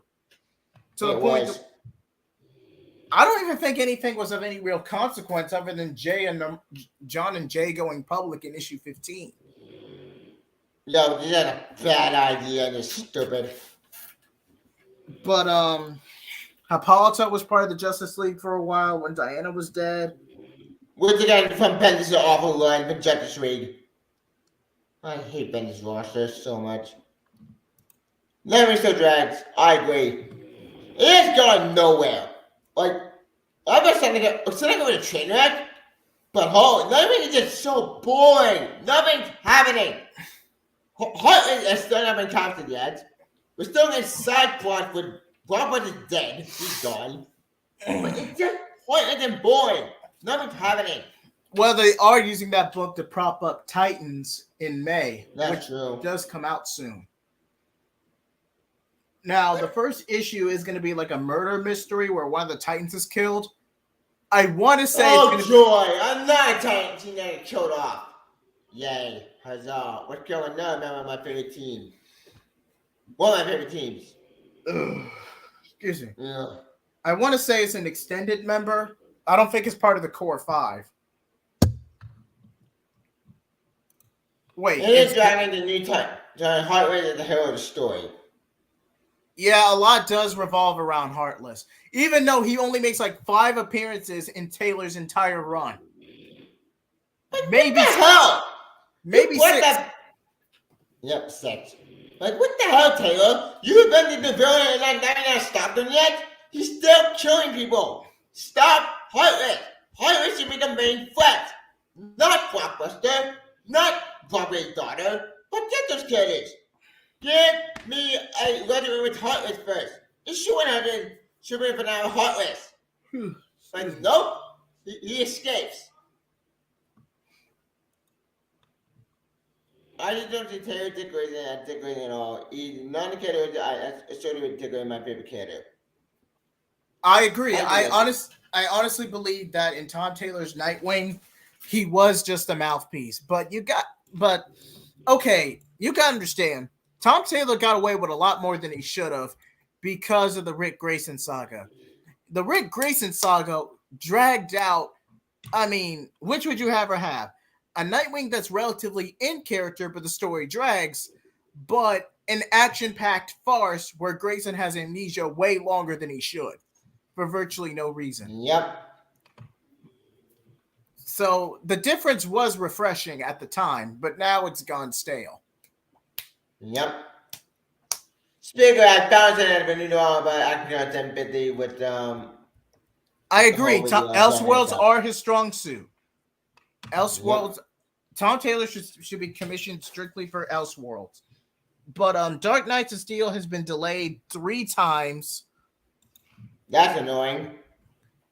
And Deceased is wrapping up, I believe, next week when the next issue, where issue 8 comes out. Yep. And Val Zod, he did nothing in Adventures of John Kent Superman. He had Adam for Jeremiah recap of that Taylor book. He attacked by Ultimate Independence Zone, and now the Ultimate Independence is gone too. So what am I being candidate? I can use them. They were used for cannon fodder for Ultraman, and then Injustice happens. What was the point of these characters? They're useless. They're obsolete. To be fair, the Earth 2 saga was completed years ago. This was just a glorified cameo to move the plot along. It was. It went nowhere. What do we do about issue 3 with Batman and Injustice Man? Maybe like John, depending on where in Injustice John ends up in, it has to be within the context of the first game. Because if you put him in Injustice 2, it makes Kara make sense. And Kara would be redundant. True. Apparently, from what I read in the interview, it said it would take place in Injustice Year 5. But that makes no sense. Because in Injustice Year 5, that's the game. Unless it's like right before. Unless it's like right before. I guess that can make sense, but everything like Year 5. It was written by the other writer. Peek out the Injustice retrospective video of all the years. Like, it just doesn't make any sense. It's just confusing. I don't know.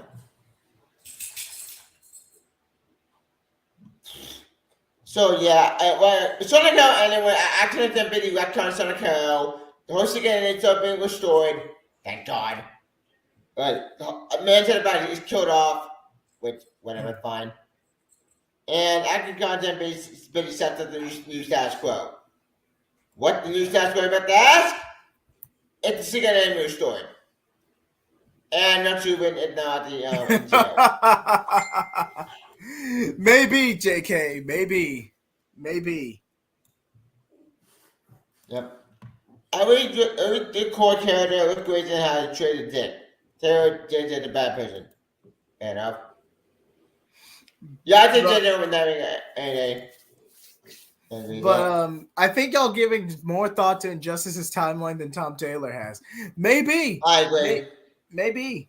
Because you could argue after Injustice, unless you're counting the Brainiac Superman ending with the Masters of the Universe crossover, Injustice is largely done. There's nobody else to go. Injustice 2 ended the story. Yeah, it's not a perfect story I wanted. But we did add anything that makes sense. Batman, I'm going back. Batman ending might be far better. Superman ending, no. I don't want to do evil Superman again. We've done that far too many times. No. I will say this. Now, Tom Taylor could do the unthinkable and actually undo Injustice and then create a new reality where John is in his own Earth. He's essentially like give John like a little mini universe to play with, his own little sandbox. That way you shelve the character in its entirety. He's on another Earth somewhere, building up that world, and it just deviates from the main game because, well, John is there and things are different now. Which way the question, because, wait about our John? Does that mean our John is never coming back, turning over John is never returning? Pretty much. That's the case, that kind of sucks, because what the hell? Like, people want this John back to normal, not teenager. Wait, actually, they're the solution. I mean, the Flash book is our last hope. That thing must succeed. What's wrong, Momo? Like, that's our last chance. The character's going to get shelved regardless. I think we all need to accept that. That's true, which is just sad to put in. But there is hope, depending on next week. Not this coming week, but next week. Issue Flash 797, where Animal Girl, Jay, and Irie somehow they end up going back into the past and they team up with the Supersons. But I'm all for that. But we don't. That book could be a little single panel. That is true. I sure hope that's not the case. That's gonna break my heart. That is true. Yeah. But why have a time travel story? Why have a story where you have Animal Girl, Irie now going by Thunderheart, and I guess I'm by myself right now, and Jay I get it. Go back into the past just for a single panel cameo.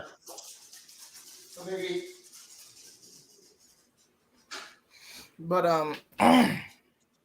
Hold on, I think PJK books might be the hope. Yeah, maybe if he actually does something with him, because Phil Kennedy Johnson, he's a good. But what can you really do with John that the Super Twins can't do? I want the Super Twin at the all be temporary. They're not gonna be permanent. But but the Super Twins, I don't think they're gonna last forever. Uh-oh.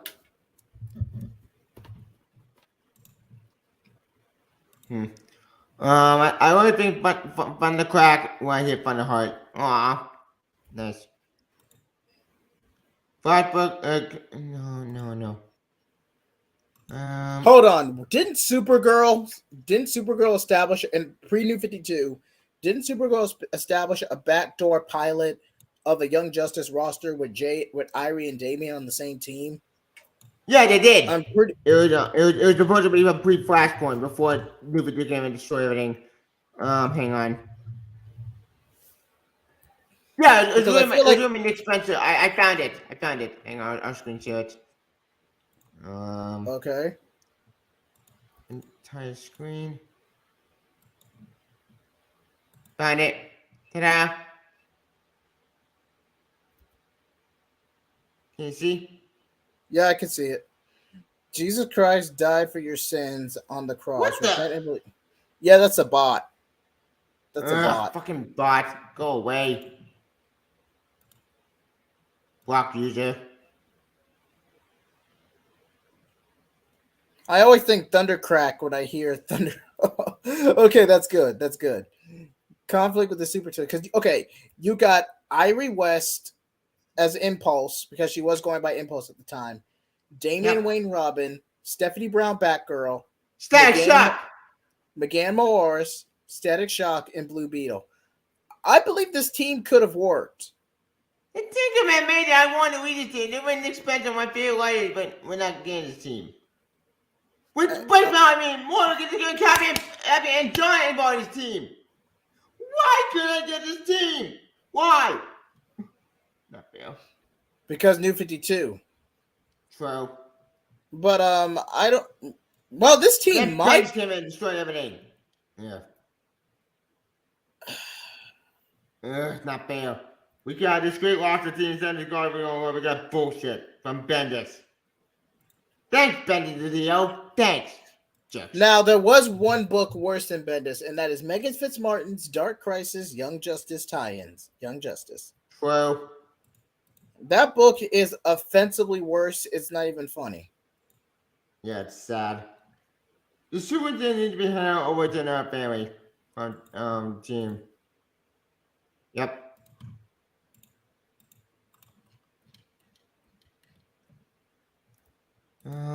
That actors are actually from CBR that do a spotlight that connect to John.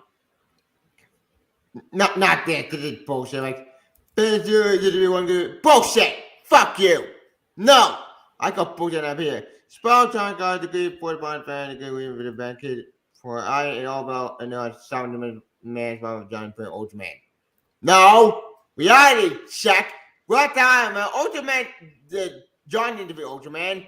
It would be enjoy humor did it. CBR, your article is bullshit. Yeah, shit on top of it. Talk to them about these guys never resolved. This makes me angry. John got a few hits in. You have to give him that. That's true. You did get 2 hits in. I'll give it that. But Mr. Odds. Mr. Dr. John. But you read it. Hold on. I'm lagging at the moment. But the early run of Rebirth, an enigmatic character simply known as Mr. Oz has been manipulating things from the shadows. This man to be turned out to be none other than Jor-El, Superman's father. Jor-El was ripped out of the time stream by the all-powerful Dr. Manhattan during the New 52's cataclysmic destruction, leaving him stranded on Earth to witness the worst of humanity. This was a big reveal, and it ended with Jor-El being whisked away by a mysterious figure.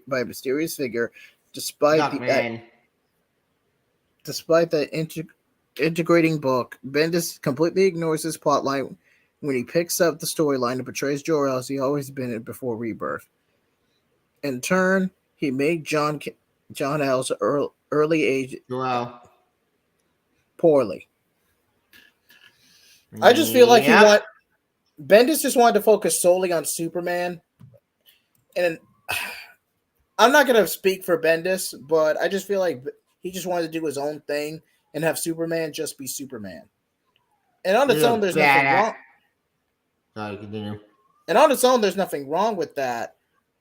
I just feel like this whole thing could have been handled better if editorial actually thought for 2 seconds and did their jobs. Yep. Benny was selfish. Indeed, to him. Mill showed 9 point, grounded with waste of time. This was our Cappy. Like, okay. Why make this character so much? All of them wants you with Cappy Brennan played an important role in the early part of Rebirth. By all accounts and purposes, she was being treated as Jarman's first love. Yes!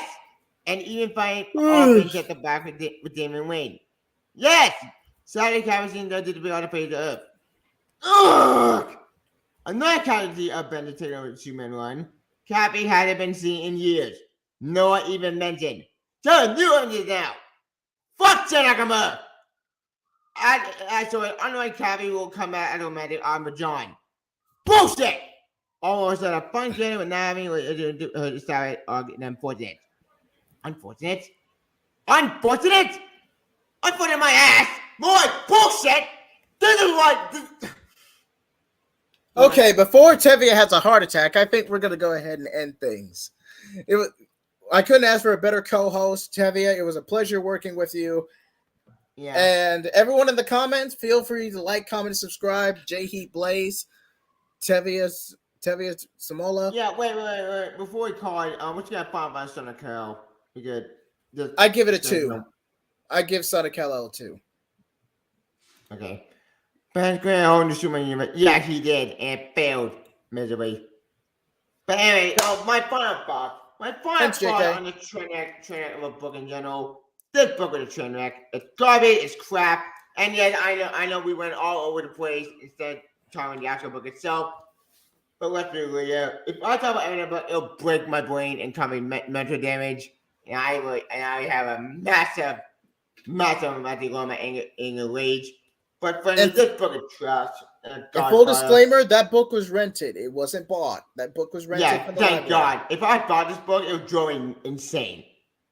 If I ever do a follow this going to Son of Kal-El, it'll probably be at the video form.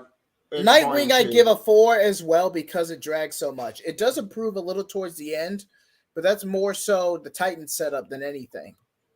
I'd give it a 4 as well. Yeah. But as for my rating, I give Son of Kal-El 0 out of 5 stars. It's a horrible book. It's Turner, it's garbage, it's not John. The John and I don't know, a 10-year-old boy out there or someone out there need to be rescued need to be rescued from Bendis. Someone save his character and bring him back to normal. Now I put the good teenage John kid. We're seeing justice. We're staying down and stay there forever, and real John can come back from a portal or from time travel. I don't know. Do something to fix this character. Is he salvageable? Yes. Teenage John and Power Earth 3. Daily solution. Easy, simple, and easy in fixing that cell. That was true in that cell. There's a new Super Sons omnibus coming. Coming. It is? I thought they were done. Must be an expanded version. I sure hope it does, but it didn't sell well. There is some hope. At least I hope that happens. Sorry, can you do? Hold on.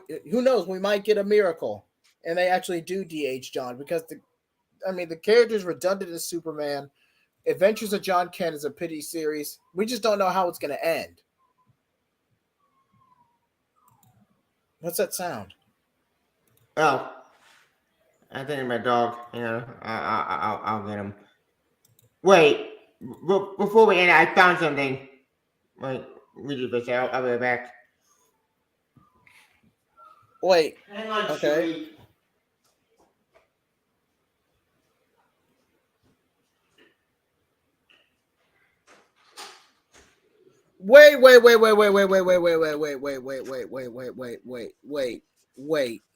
Wait.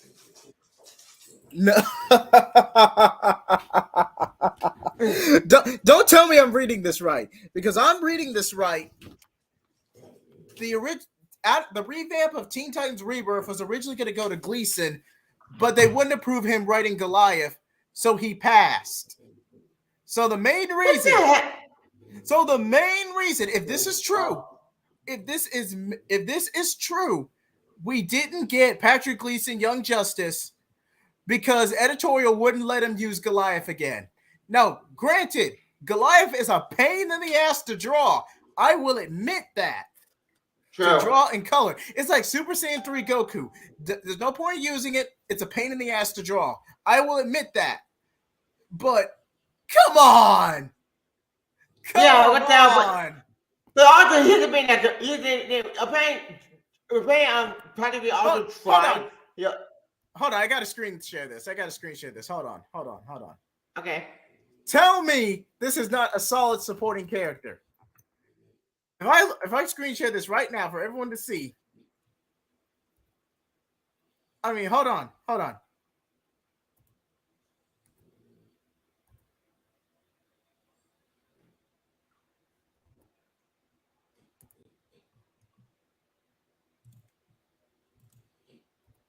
he's so cute. I have Goliath. He's adorable. This is Goliath when Damian first met and took him in. Yep, and a baby. This is Goliath and Patrick Gleason's Robin, son of Batman. Yep. I love this character. And the last time Goliath was involved in Rebirth was in the Percy run. Afterwards, he was never seen again until Robin 2021, and that was a cameo. Which is sad, because I want more Goliath. What the hell? Need I remind you, Batman Beyond. Yep. So cute. Goliath locks, indeed. They carry even you tiny dinner in dog. Aww, I really love that.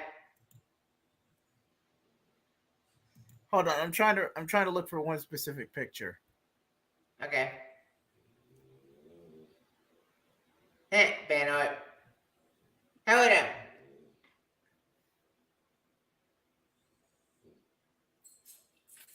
It's just two siblings bickering with each other. Oh, that's funny.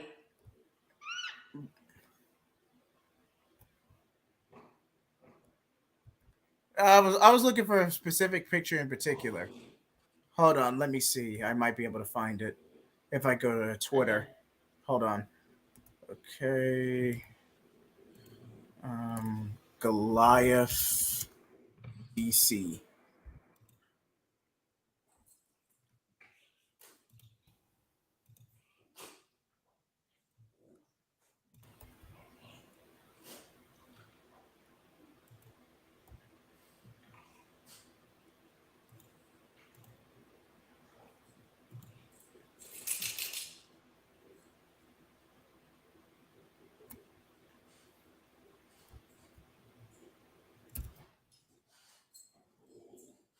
Enjoy the turkey.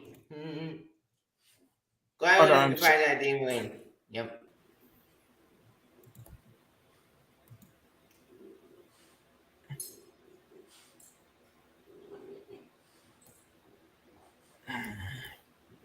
Now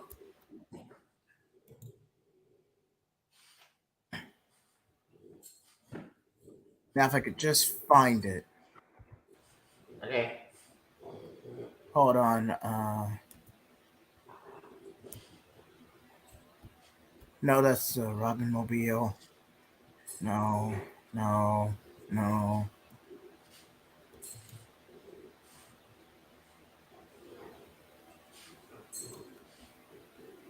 That alright for redemption. I agree with him. Treat him first friend and call him a pet companion. Aww. Yep. Oh yeah, a lot of the Super Sons. That'd be happy. It was a picture of a Young Justice team. Hold on. I'll find it eventually. But Okay. yeah, I don't want to feel like wasting anyone else's time. Y'all have been a great audience. Like, comment, share, subscribe. And Tevye, anything else you want to say? Yeah, there's one more thing I do but add at the end of this, and the does get at the center cut or that's actually I found it. Apparently, get this. Previously, I tried pitching with the story one bizarre verse. What's up for John Beacon Maya and just we did again. So yeah, we just got pretty copy my card. John made a fun young judge and Goliath. We're trying to be crazy. We come at the time training at the in your judge's book, and we didn't get that. Why? What for? What the hell? I won this. This coming great. But no, it's bullshit. Why? It's not fair. But whatever. Yeah. Final thought. My final thought on Seneca. The book is horrible. The book is a godfather and died where it began. Pointless. And now the book is dead. Oh, wait, it's not dead. We got a Superman coming out, but that thing's gonna like it's just issue. When that thing ends, it'll be the end of this character. But it's gonna be a bad. And it's sad. Now, what I can say, boy. Anyway, Salvage John. Yes! Dear John, I know that's my solution. Or if you don't want to do that easy solution, fine. Here's my backup plan. Get John for Earth 3. Easy, simple, easy bomb solve. John, did you do the ball to pull that trigger? I would do it in a heartbeat. I would say pull the trigger and get the consequence. But that's what I would do in a heartbeat. But anyways, this stream went for 3 hours and 1 minute. Holy shit, we've been talking way longer. This ain't 3 hours. I think that's for a good 3 hours. Woo! Anyways. But it was good conversation all the same. I'm Jheat. I bring the heat. This is Tevye. Like, comment, subscribe. My channel is actually in the comment section. You might have to go back a ways. Hold on, Tevye. Would you mind copy and pasting it one more time? Yep. My channel, not the YouTube video. Okay. Hold on. Let me go back to my homepage. Okay.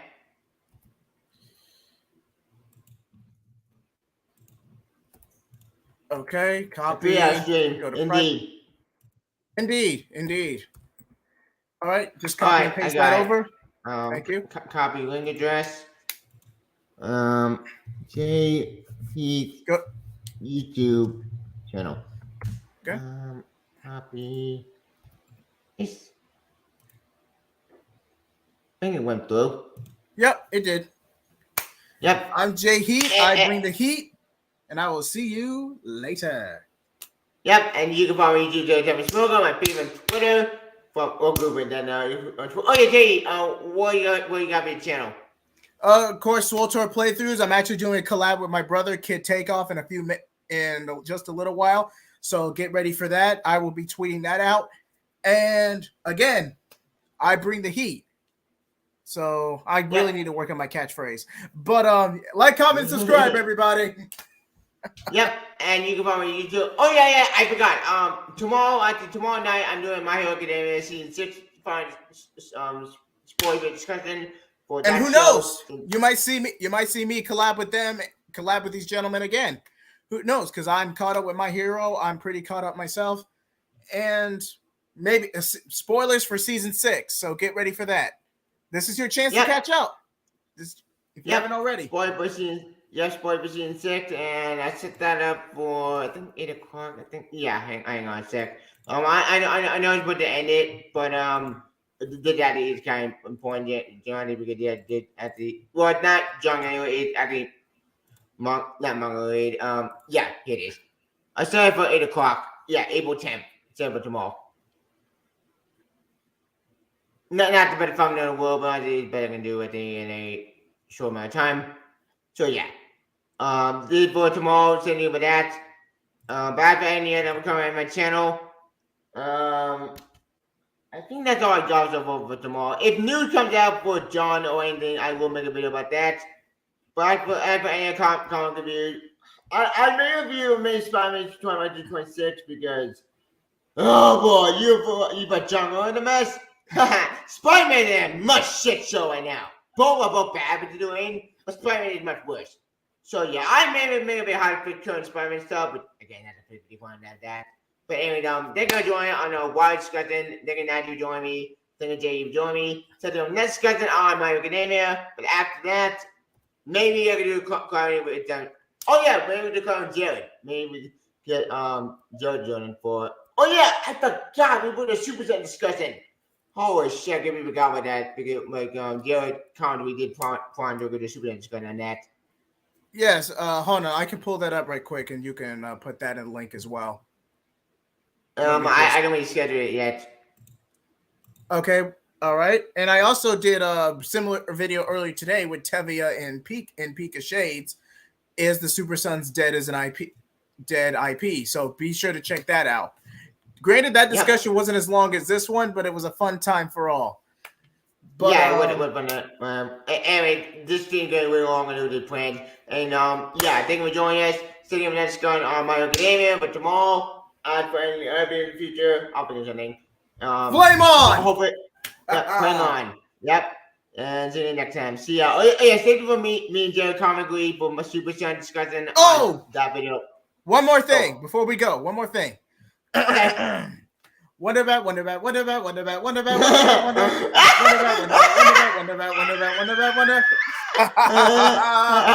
now I'm done. Good night, everybody. No, see ya. Bye.